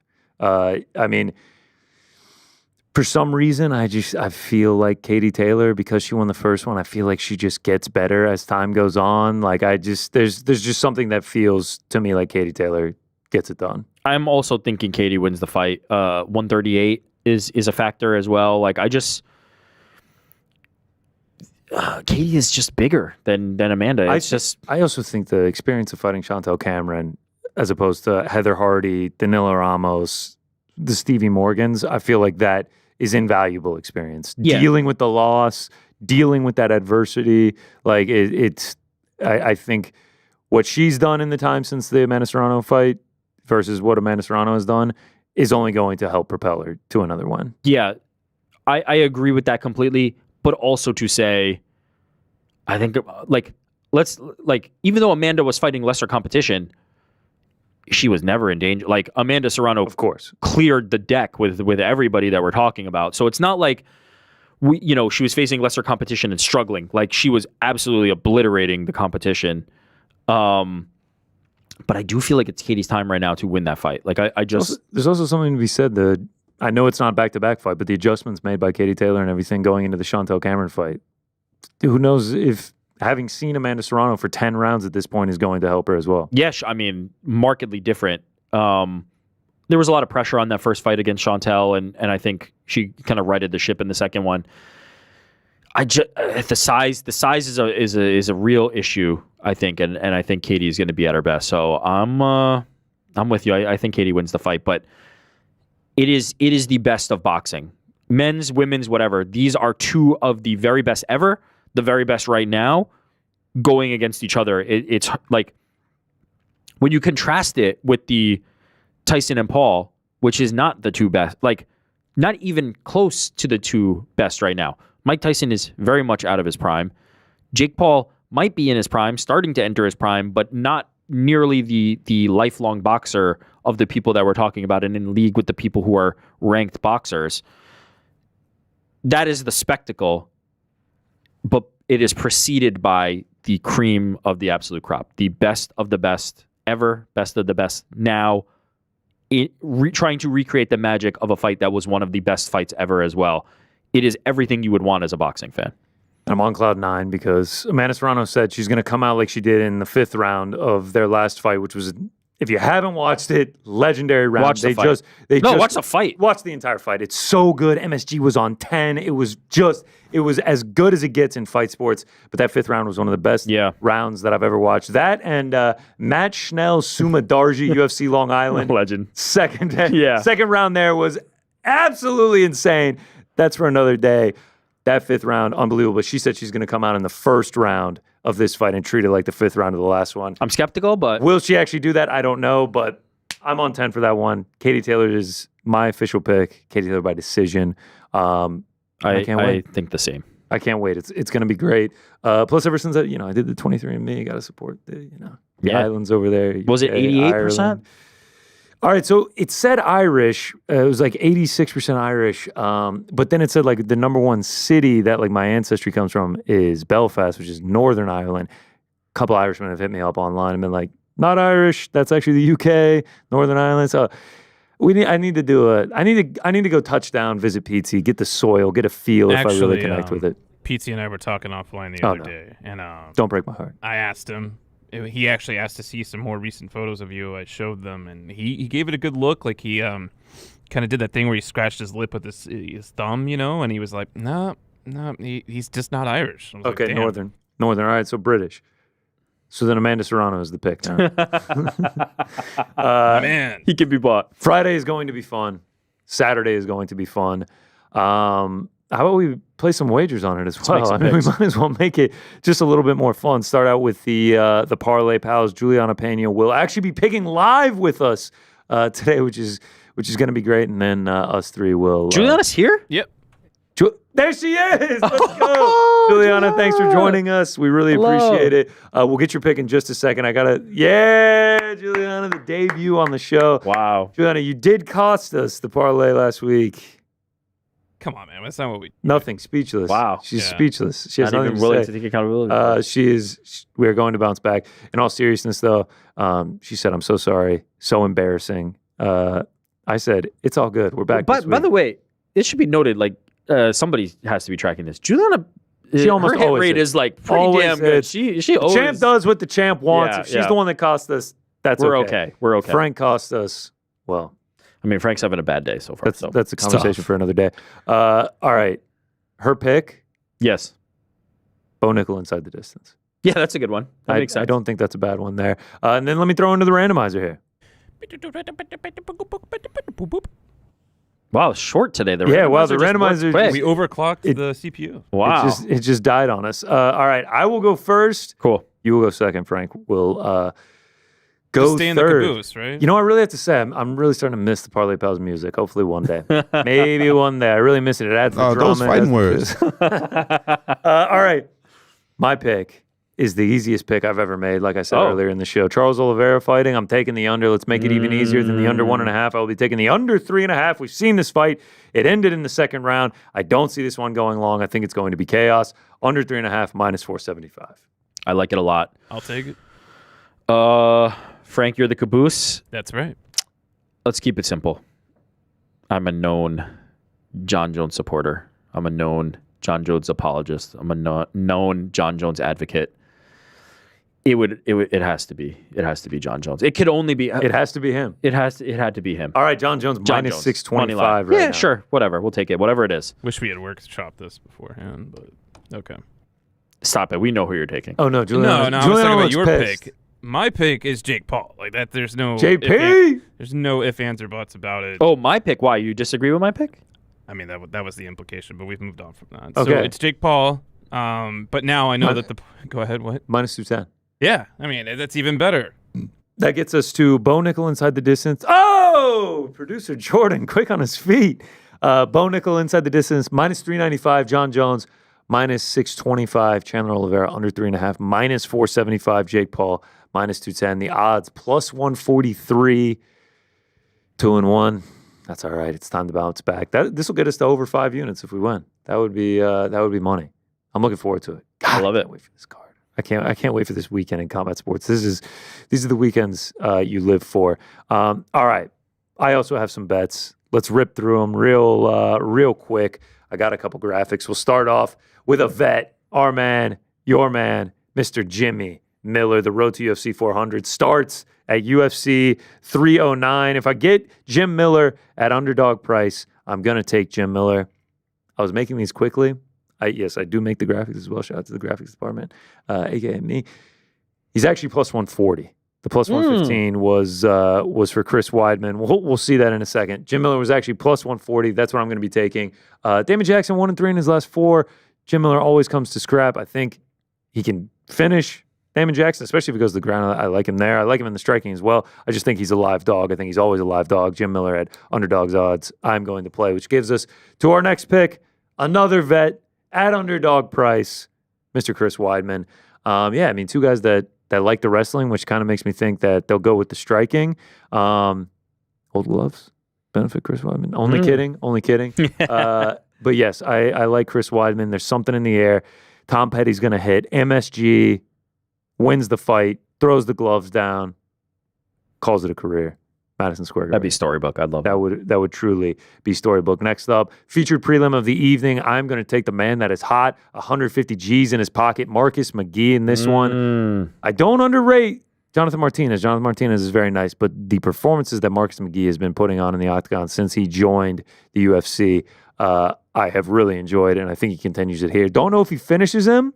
Think this is his toughest test by far, but I do think he gets it done. Let's go to the main card. I said it. I meant it. Charles Oliveira fights. Charles Oliveira unders. Get bet. -115. Last fight ended under 1.5. I think this one ends under 1.5. Like I said earlier, 28-32. Oliveira haven't gone to a decision. Chandler 4 of 5. He's nothing. But these guys are action fighters. They're here to get bonuses. They're here to put on for the fans, and that is exactly what they're going to do. Lastly, main event. Taking an over 1.5 in that one. I think this one is going to go long. Jon Jones, obviously before Cyril gone, 9 of his last 10, I believe, had gone over the 1.5. I know Miocic knocking out earlier in his career, but later tends to go longer. I think this one goes over 1.5. I think maybe a little tentativeness, a little feeling out for them. And then I do have a parlay. I can't do them every week. Just chalk, dumpster, just squares it gets parlay. Hardy Moore over 1.5. Nickel Craig under 2.5. Chandler Oliveira under 4.5. That one pays out -174. And then in the boxing, Katie Taylor money line going directly against you, Frank. And then El Gallo de Dorado. I hate to do it, but I will be taking Jake Paul money line. Smart man. I really think he gets it done. -225. I'll pay it for a 27-year-old against 58-year-old Mike Tyson or not.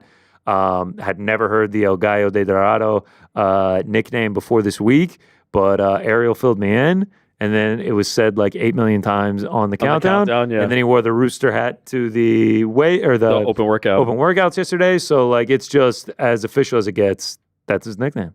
I mean, it's a great nickname. I've never heard you call him El Gallo de Dorado. It just happened. Never heard No, he's had this nickname for a long time. They named him.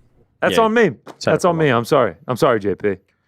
I thought he was the problem child. FKA. That was originally, formerly known as El Niño de Problema.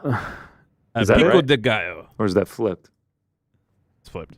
Oh, it is? El Problema de Niño? You know, No, that's no. That's problem of child. No, I think you had it right. I've been taking Spanish. I've been practicing Spanish in Uncrowned Espanol, launching soon. Don't actually mean that. A dream of mine, though, that would be Donde absolutely es crazy. biblioteca? That's your go-to, Frankie. That's your go-to. Thanks for that, Frank. Wow, Rick. We're gonna have some fun right now, but before we do that, don't forget, ask some questions for us. Super chat us some questions, and we'll answer them at the end of the show. We got one more segment up, and then we will answer your questions. So get them in now. For pound rankings is actually in honor of El Gallo de Dorado. Yeah. I always want to say El Gato, which is cat. Google translating here. El Gallo de Dorado. Jake Paul was a celebrity. Like he was just a YouTube guy, Disney guy, just a social media influencer, celebrity who entered the boxing world, has completely shaken it up, and is now fighting Mike Tyson, one of the greatest fighters of all times. And there's murmurs of Canelo and everyone in between. So the pound for pound rankings this week will be celebrities, pound for pound rankings of the top celebrities that we think could turn into successful fighters. Yes. Oh, and okay. What happened, Frank? I didn't realize that's what the list was. Oh, perfect. I can't wait to see your hipster list that nobody. Why do we have to do this every week, Frank? Can I get an email next? Shut the front door, Frank. Whoa, you got him cursing. I should say, inspired by Jake Paul, but actually has a genesis before that.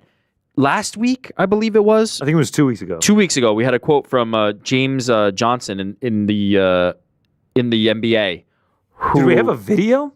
Oh, do we have a video of this? I don't know. Your hands is crazy. We do have a but video. you would have to work on your wrestling part. But you believe that if you was to train, you could jump back in there with Jon Jones and them boys. I truly believe that. I'm not just. My man ain't hesitate. I'm not just. He ain't blink. So we got like I Udonis said, I've Haslam been and we doing got this James my whole Johnson. life, like real training would really be for that groundwork. As far as standing up and fighting, but like I got an advantage.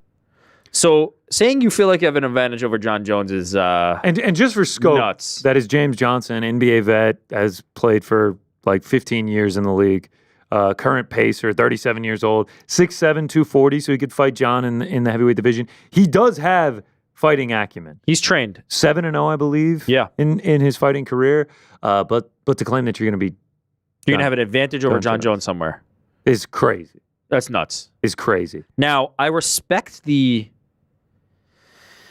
confidence, the belief in yourself, but yeah, man, like this is real life. Like in real life, Jon Jones is the baddest dude walking the earth.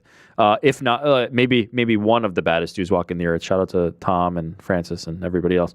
It ain't happening, but it got us thinking, like, who are some other people that maybe could who are do some this? like celebrities that could actually get this done?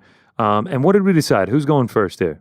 Wait, before we get to that, we actually also had a quote. Maybe this one's not audio. Yeah. We do have a quote quote from Celtics head coach. Celtics head coach Joe Mazzulla, who is a huge fight fan, said the biggest thing we rob people of from an entertainment standpoint is you can't fight anymore. So he's talking about fighting in the NBA, the guys are just not scrapping enough. It should be noted, he has a bloodlust. He is a huge fight fan, Joe Mazzulla is. Big Zhang Wei Li fan.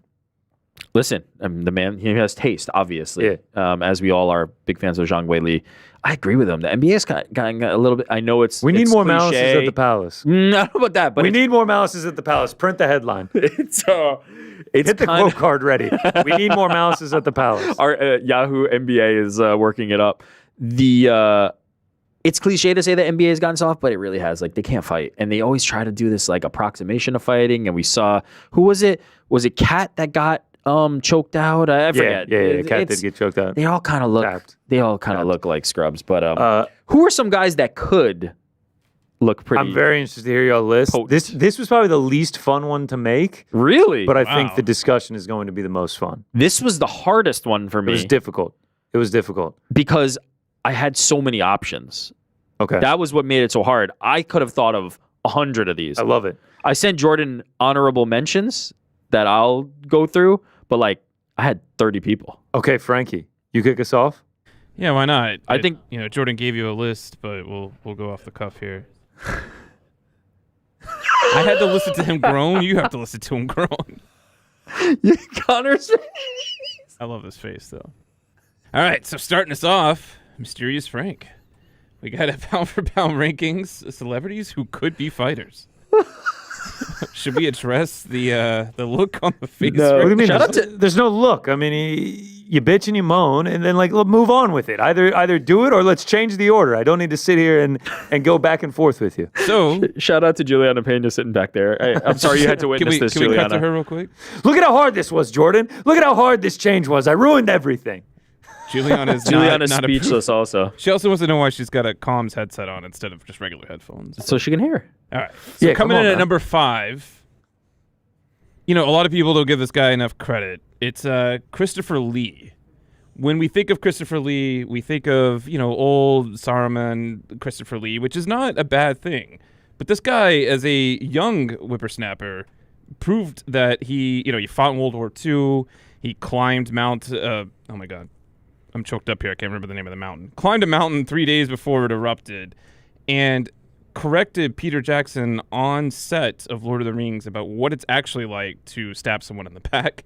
This guy is just amazing, and I think if someone had handed him gloves and been like, hey, go in the ring, show everyone what you're made of, he would have easily done it. So this is a pick on like tenacity, right? You're saying like he's just a mean son of a bitch. Absolutely. And if he got the chance, he'd rip somebody. Okay. Absolutely. I can respect. Can we go back to the picture real quick? Look at those eyes. It's the eyes of a killer. All right.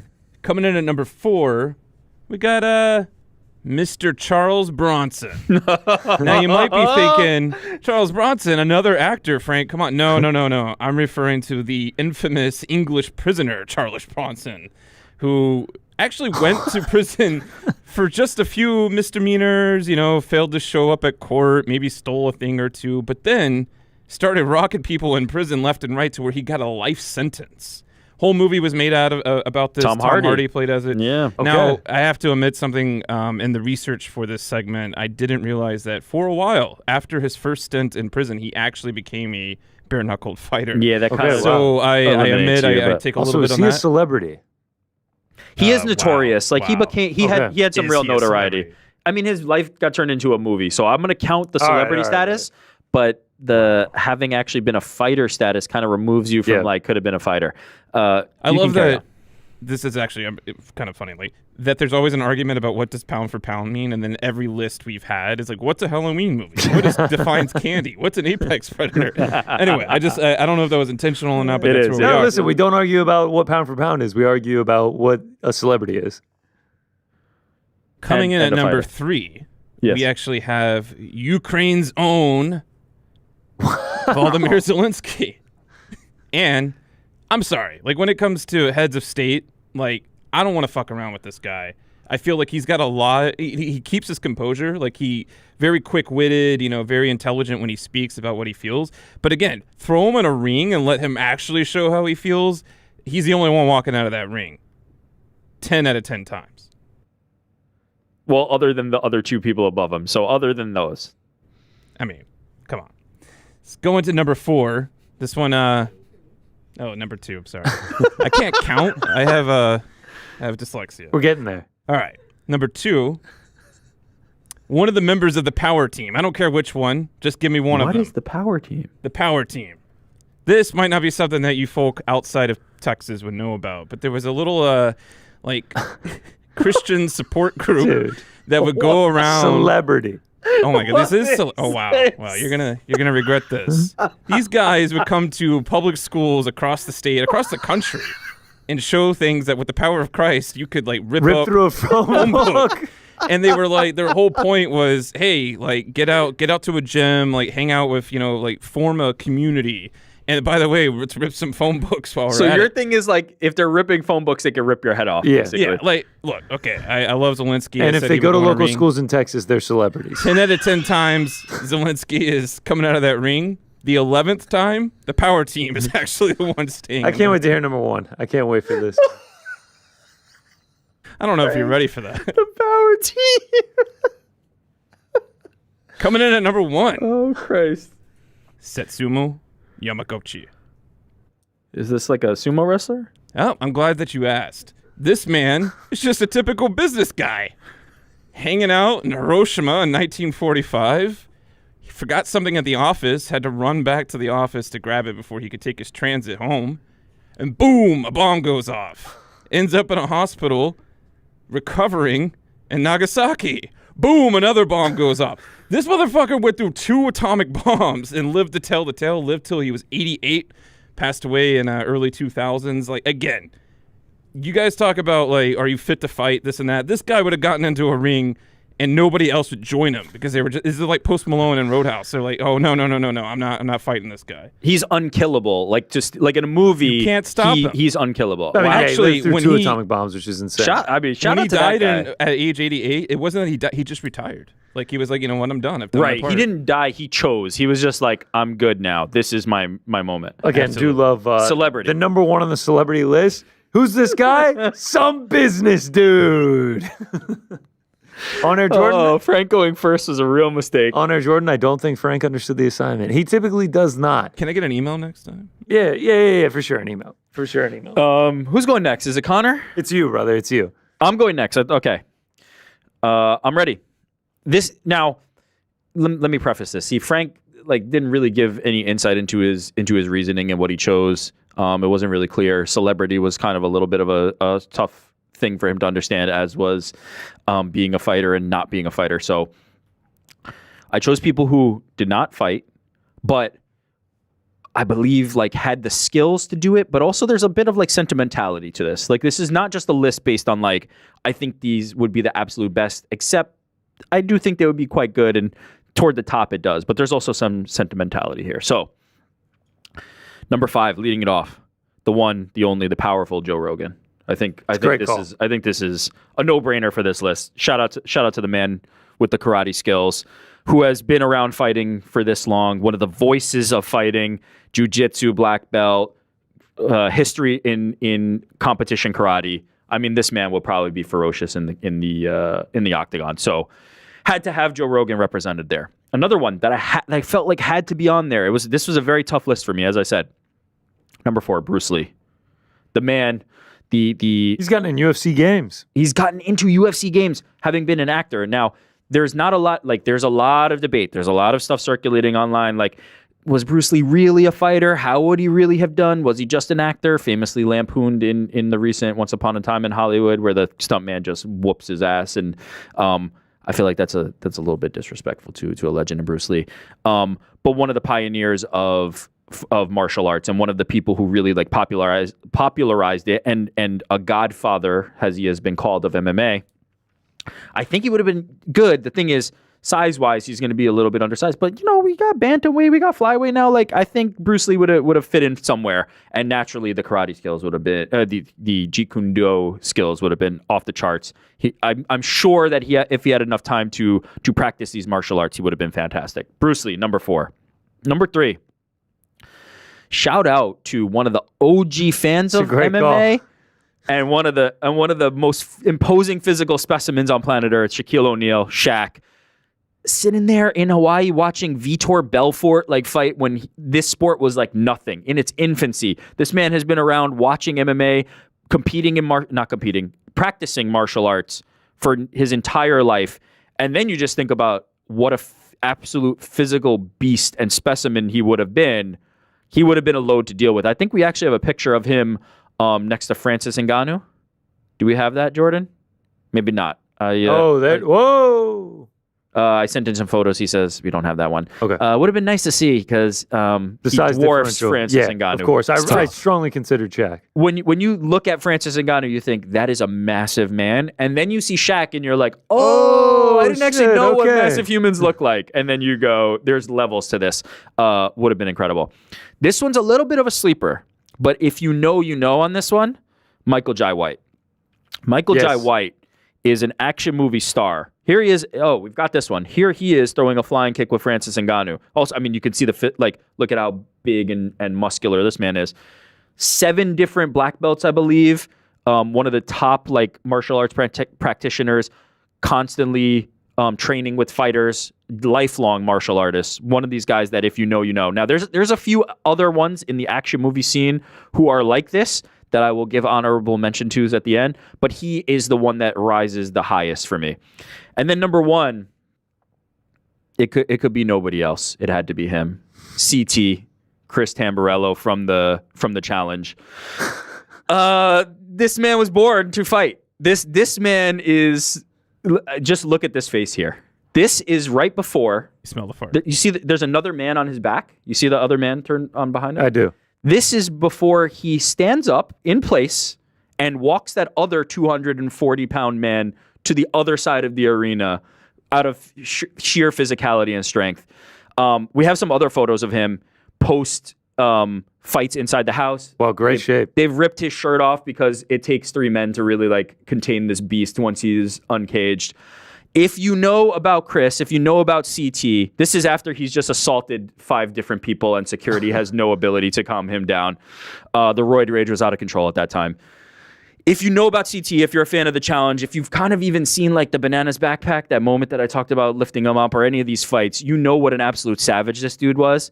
And still is. He competes on the challenge now. It had to be CT. It could be nobody but CT. The real ones will know that CT would have been world champion. No doubt in my mind. If he decided to get into MMA, if he decided to get into any combat sport, anybody across from this beast would have been in real trouble. All right, I'm not going to lie. Because you went Bruce Lee, I thought you were going to go Jackie Chan at 1. We were discussing him pre-show. I honestly, when I was going through it, I was just I feel like Jackie Chan's too obvious. It's kind of like we he almost is like a fighter as it is. But I guess he never really did real fighting. That's a great list. I think you actually have this Michael one. Jai White really tied it together. Did you mention Spawn? I might have. I didn't, but action movie star. Yeah. Action movie star. I feel Rick won, but I still want to go through my list. I think it's a decent one. Like I said, I struggled more than most. Let's start out. Number 5, Will Smith. If not for anything, tall, athletic, and he's willing to come forward. I mean, he will come forward, walk you down. Got a Stockton slap in his playbook. Very Nate Diaz-esque right here. Shout out to the legend, Nathan Diaz. Will Smith has that in him. Capably played Muhammad Ali in a movie. Capably played Muhammad Ali. Yeah. There it is. Number 4, we're going to go with the one, the only, the legendary Uma Thurman. The Kill Bill training, the flexibility. 6 feet tall. Get that down to 135. She could terrorize the women's bantamweight division. Wiggle your big toe. Number 3. I like that reference, Frank.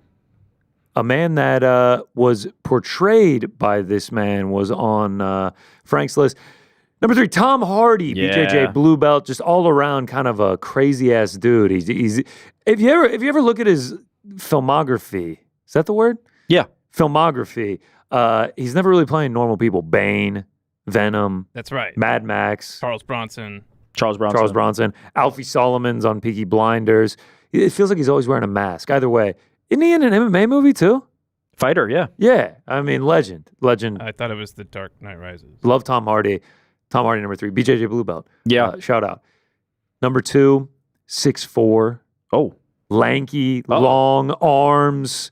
Former amateur boxer. Oh. Plus, he has a very particular set of skills. Skills he has acquired over a very long career that makes him a nightmare. I love this. People like you. And that is Liam Neeson coming in at number 2. My man, Liam Neeson's. Big, long, tall. Yeah, you're really lanky. emphasizing how lanky and tall he is. 6'4". Are you trying to pick a fight with him? Light heavyweight division, terrorized by one Liam Neeson. And then number 1, just watched one of his best movies of all time, 5th degree black belt in karate, 2nd degree black belt in Hapkido, and he's motherfucking Blade. Wesley Snipes. Oh, that's a great one. Your number 5, my number 1. They were supposedly supposed to fight in an MMA fight, and Wesley Snipes pulls out. And Joe Rogan said, I think he pulled out because he knew I was going to kill him. I don't know. Here's Snipes Rogan, UFC 315. International Fight Week. I'm a big fan of Blade. I definitely consider having Wesley Snipes. I feel like Michael Jai White is the final boss of that, right? Yeah. Versus Wesley Snipes. But I think Rogan's confidence comes from the grappling, right? A lot of these guys that we see are like karate practitioners. Joe Rogan has the karate, but what else does he have? The BJJ. That's where it gets a little dicey. I really did appreciate your list. Thank you. Frank's not so much, but we all made an effort. There's a few that I just wanted to shout out. Some names. Steven Seagal, naturally, right? Of course. Has taught Anderson Silva and many others everything they know. Jackie Chan. Steven Seagal, cream of the crop, taught the best of the best MMA fighters everything they know. Chuck Norris, Jackie Chan, certainly. Of course. Chuck Norris. I had Tom Hardy as an honorable mention. Shout out. There's a lesser known actor named Scott Adkins. Now, this guy is like up there with the Michael Jai White. In fact, they appear in many movies together because he is such a notoriously good martial artist and stuntman.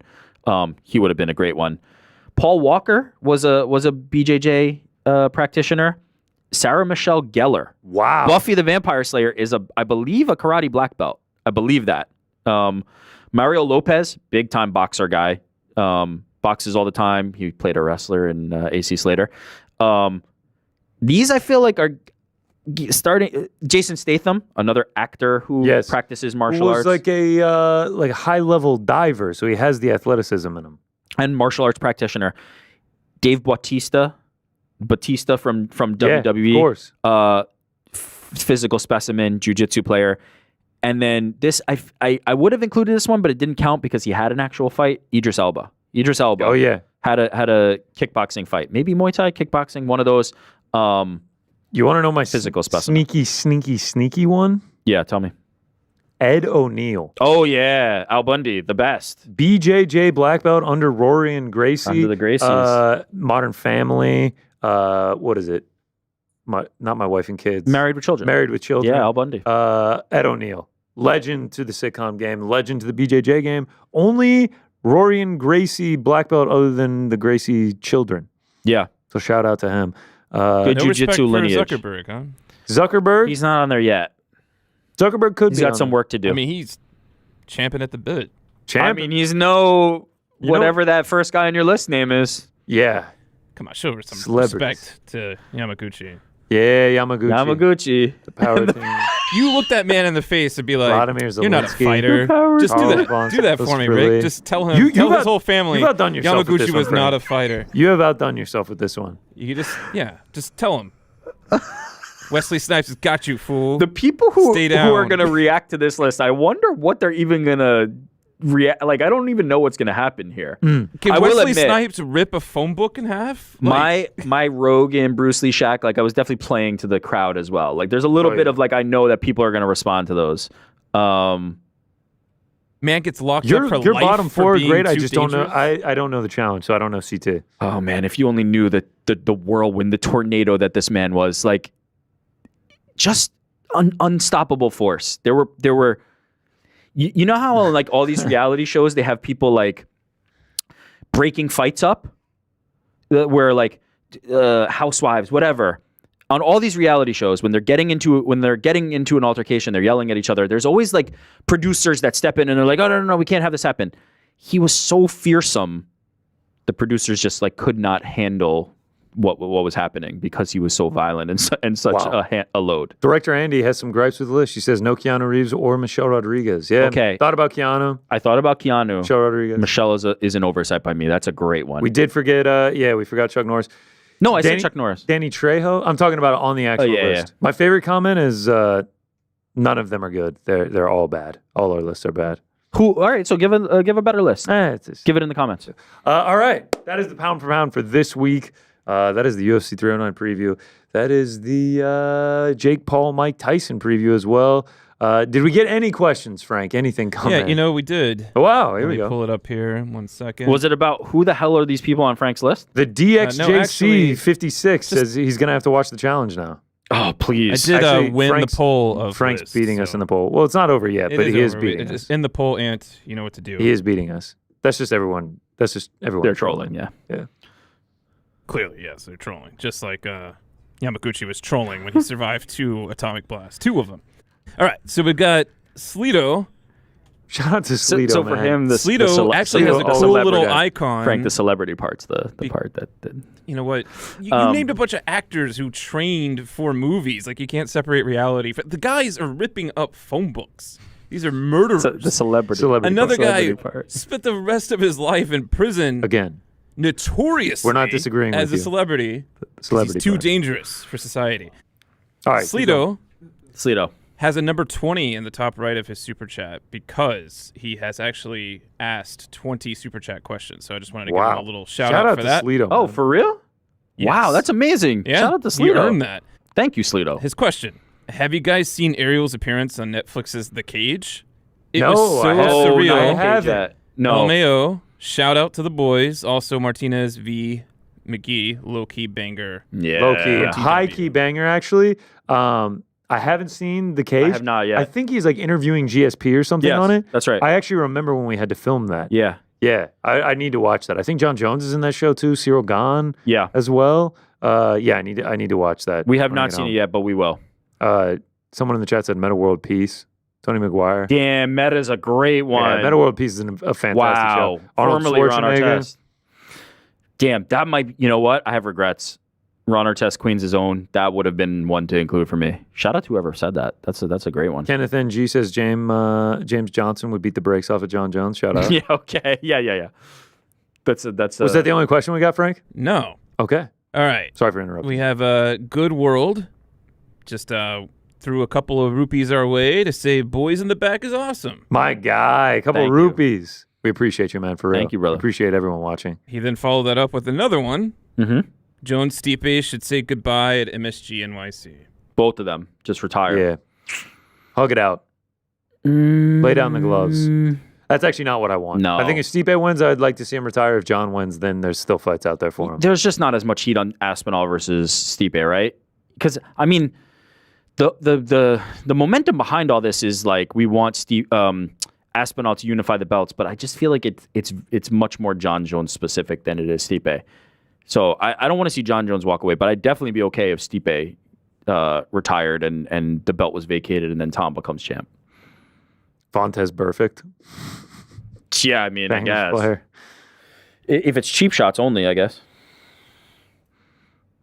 Anything else, Frank? Hey, so Cole B wants to know, I once saw Martinez at my son's BJJ competition, but was too nervous to ask for a pick. He was with his family, too. Have you all ever had any similar moments? Is he talking about Jonathan Martinez? Who did he say? Probably. He said Martinez? That is correct. Man, you should have went up to Jonathan Martinez. He seems like a sweetheart. Yeah. I think he would have probably been very nice about it. The way that I see it, you politely and nonchalantly ask, take up none of their time. And if they say no, you just politely accept and leave them alone. Or if they say yes, then you just quickly take a picture and move on with your day. 100,000%. One of my life tips, one of the things I tell people, and this relates to like, I talk to people about like trying to break into the business, trying to get some life advice. I'm trying to advance my career. People will let you know if they don't have time for you. For sure. Don't Don't assume people do or don't have time for you. Ask them. And if they do or don't, they will let you know. If you email somebody or if you go, man, I really don't want to email them because they're probably not going to answer me. Send the email. If they don't answer you, you have your answer. They didn't have time to answer you. Right, or they just didn't see it. There's a very real chance that they just didn't see it. You'll get an answer. And sometimes the answer is, I don't have time to answer you. Make the opportunity to take the ask. Now, having said that, read the room.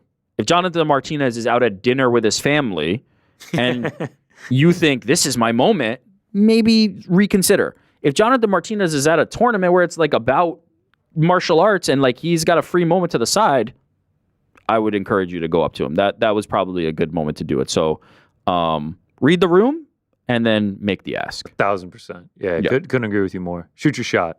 Be nice about it though. Yeah. And if they say no, if they're just like, go on no, with your don't. Yeah, that's it. It's done. You just walk Hey away. man, you mind if I get a picture? Big fan. Yep. Boom. Also, be ready. Yeah. If you're gonna ask for a 100%. picture, it's like be ready. Have Don't the camera. fumble. Just be like, oh, yep, boom. Then it should take 10 seconds to get a picture. Do not fumble with it. Do not waste their time. Frankie, you see the super chat or should I read it? So we have another one from Elijah Dream. Oh, Shout another one. out. Let's go. Yeah. Shout out to Elijah Dream. Shout out Winnipeg Jets Let's beating go. Shout down out the formerly New York Atlanta Rangers. Thrashers. It doesn't even matter. Last night to become 15-1, best start in NHL history. Love it. Shout out. Shout out know Winnipeg nothing about Jets, hockey. man. I'll wear my Atlanta Thrashers jersey one day. Perfect, and you can take it from here. Kowloon City, $20 super chat. Big. Shout out, man. We appreciate you. Isn't that your guy, Kowloon City? He's All-time legend. yes, he's my guy. He Because said- if I say otherwise, He says, where would Tom rank on JJ's resume if JJ were to beat him? I have him 2 after DC. yeah. I mean, it's hard to say because we don't. The benefit of Jon Jones's resume is a lot of those guys. Shout out to Nick. The benefit of a lot of those guys is we have seen all their careers play out. Right? We're looking at Jon Jones's resume. Daniel Cormier has already experienced his full career. Rampage Jackson, Shogun Hua, all these guys, we already know what they amounted to. Lyoto Machida, all these guys. Even like the Dominic Reyes's and the Anthony Smiths, like we're winding down to the point that we've seen the kind of highs and the lows. Somebody like Tom, you're forecasting. And this is what I was talking about with Ariel on Monday, or I think it was Monday, where he was saying like, it will be a stain on Jon Jones's resume and his legacy and his career if he doesn't fight Tom Aspinall because Tom is going to become an all-time great. I think that will happen. I believe that. I am also of that mindset, but it's not guaranteed, right? There's a world where Tom Aspinall's career does not go like that. What if he suffers injuries? What if it doesn't go that way? We don't know. So if I'm going like at the point in time where he met them and only analyzing that, yeah, Tom's pretty effing high on that list. Like, for me, it'd probably be Cormier and then Tom, which is in agreement with that. I would think that that's right because Rampage was like Rampage, but he was right on the downside. He was just coming down from his peak. Shogun was always kind of up and down. His UFC run wasn't like, as magical as the Pride run. Lyoto Machida was good, but it wasn't at his absolute apex. Like he was getting these guys when they were like in their primes, but not like at the very, very peak. Now, granted, he probably made them look that way. We think about a guy like Glover Teixeira, who he got probably on the way up, and then Glover went on to be a champion later in life. It's really hard without knowing how Tom's career plays out. But like at the moment he's fighting them, he's 1, 2, 3 somewhere in that range because I think Tom is an absolute savage right now. Like You said it perfectly. I have nothing to add. He says, GC, as an ATL guy, any thoughts on Young Thug beating the Rico? If you don't know, Young Thug has been in prison in a long-standing court case, a trial, and he is now going to be released. He beat the charges, he beat the case, and he's not going to be free. I'm just glad that it's over. It's taken up a lot of space. I still get the local Atlanta news. It takes up a lot of space there. Glad to see it done. And I'm a massive Young Thug fan. Have been to several Young Thug concerts. One of the best concerts I've been to back in 2015. And he brought out Gucci Mane right when Gucci Mane got released from prison. Migos before they were like huge Migos in downtown Atlanta.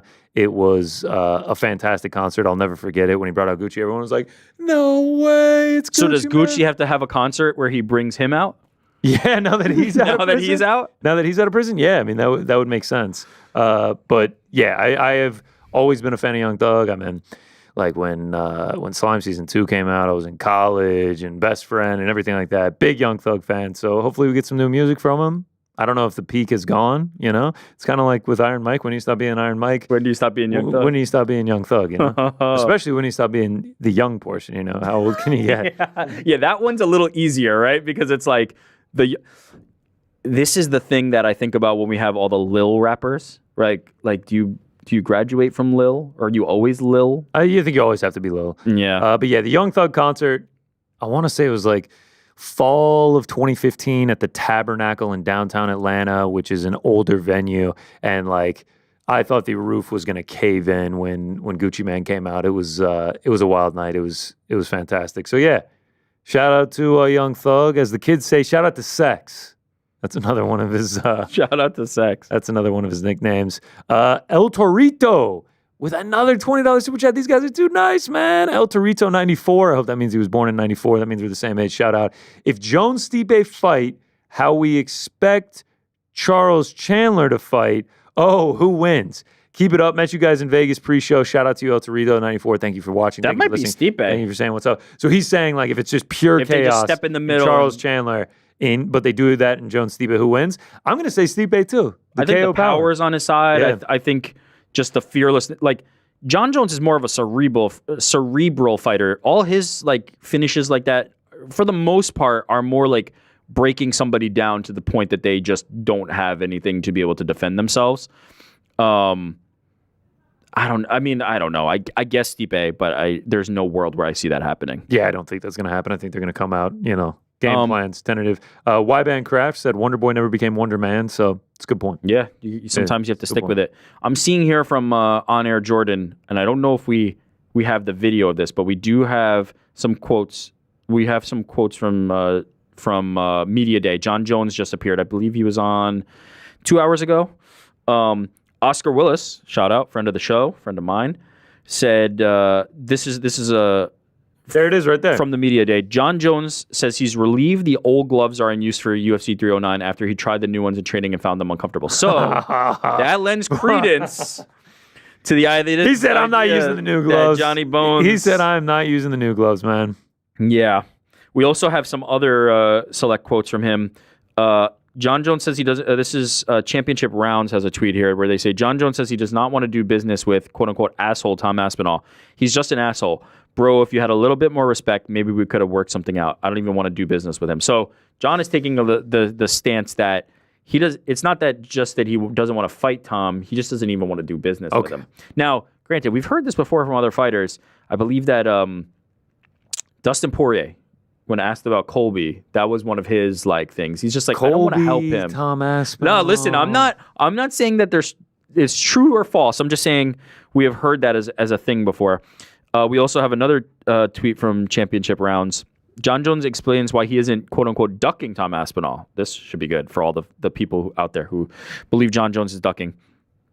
You can't duck a man that you were never scheduled to fight. It's like saying you got turned down by a girl that you never even hit on. There's some truth to that. There's some truth to that, but Jon Jones is the interim champion of the world. Like, he is the next fight in line. Like, that's why people are saying he's ducking. They got to put the contract in front of him. That has to happen first. I don't know. Again, like, nobody's scared of anybody. Of course not. I'm not saying that Jon Jones is scared of Tom I know, Aspinall. but I see it so much. I think he's just strategically trying to avoid risks. Duck him. I don't think he's scared of him. I think if the price is right, cut the check, Dana. Cut the check. They'll make the fight, but yeah. Tommy, go fight Alex. That's the move. That's the move. I like that. I like this plan. We're eliminate on the same page the Alex Pereira. Yeah, option. eliminate Alex Pereira. Clear it. All right. I think that's all for questions, unless I'm mistaken. Shout out to the chat. Thumbs up. Shout out to the chat, man. What do we got here? We got any some crown emojis? Boom, boom, boom, boom, firing those babies. Spamming the chat with crown emojis. Yeah, that's it. That's everything. Those are the questions. That's the UFC 309 preview, Jake Paul preview, Fight Feasts, new Parlay picks. old gloves, parlay picks, bets. That's everything. Pound for pound rankings.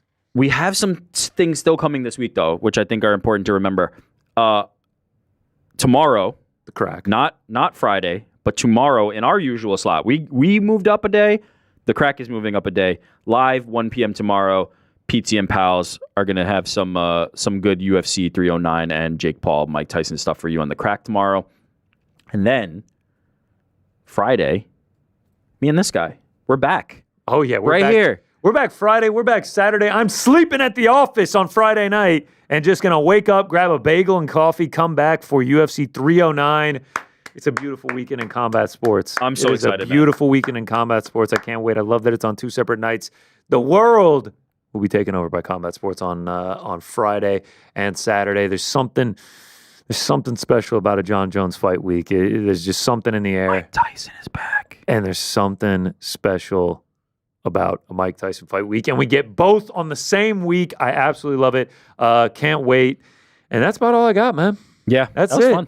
2 hours Damn, and we 54 went minutes. long on this one. Listen, I mean, it was jam packed. We're dictated by the cards. This is what we do. There's Ariel's music. Let's go. Shout out. I don't think there's anything we didn't cover. I feel like we Still working on our pretty licenses. comprehensive. Yeah, the music. I mean, shout out to that independent artist who's allowed us to continue to use the music for this long. Shout out to Elijah on Dream. Still waiting for the Tyrone Bigums emojis for the crackheads. I love that. I love that. Shout out to Chappelle Show. What else? Frank's list left a little bit to be desired, but I think we'll get there one day. What else? Shout out to Jeff. Jeff's in the building. You can't see him. Oh, what a rookie move. Spill on the set by Jeff. Ariel's never going to let you back in the building. We had a photo shoot here today. We got professional photos. We did a little photo shoot. Shout out to Oven, who's going to benefit from that. But yeah, rookie move there, Jeff, with the spilling of the drink. Wow, this is a long song, huh? Yeah. Can we fast forward? It's still going? Yeah, kind of. Wow, he really did cut it. Yeah. 309. Back on Saturday, Friday. Mike Tyson watch party. See you then.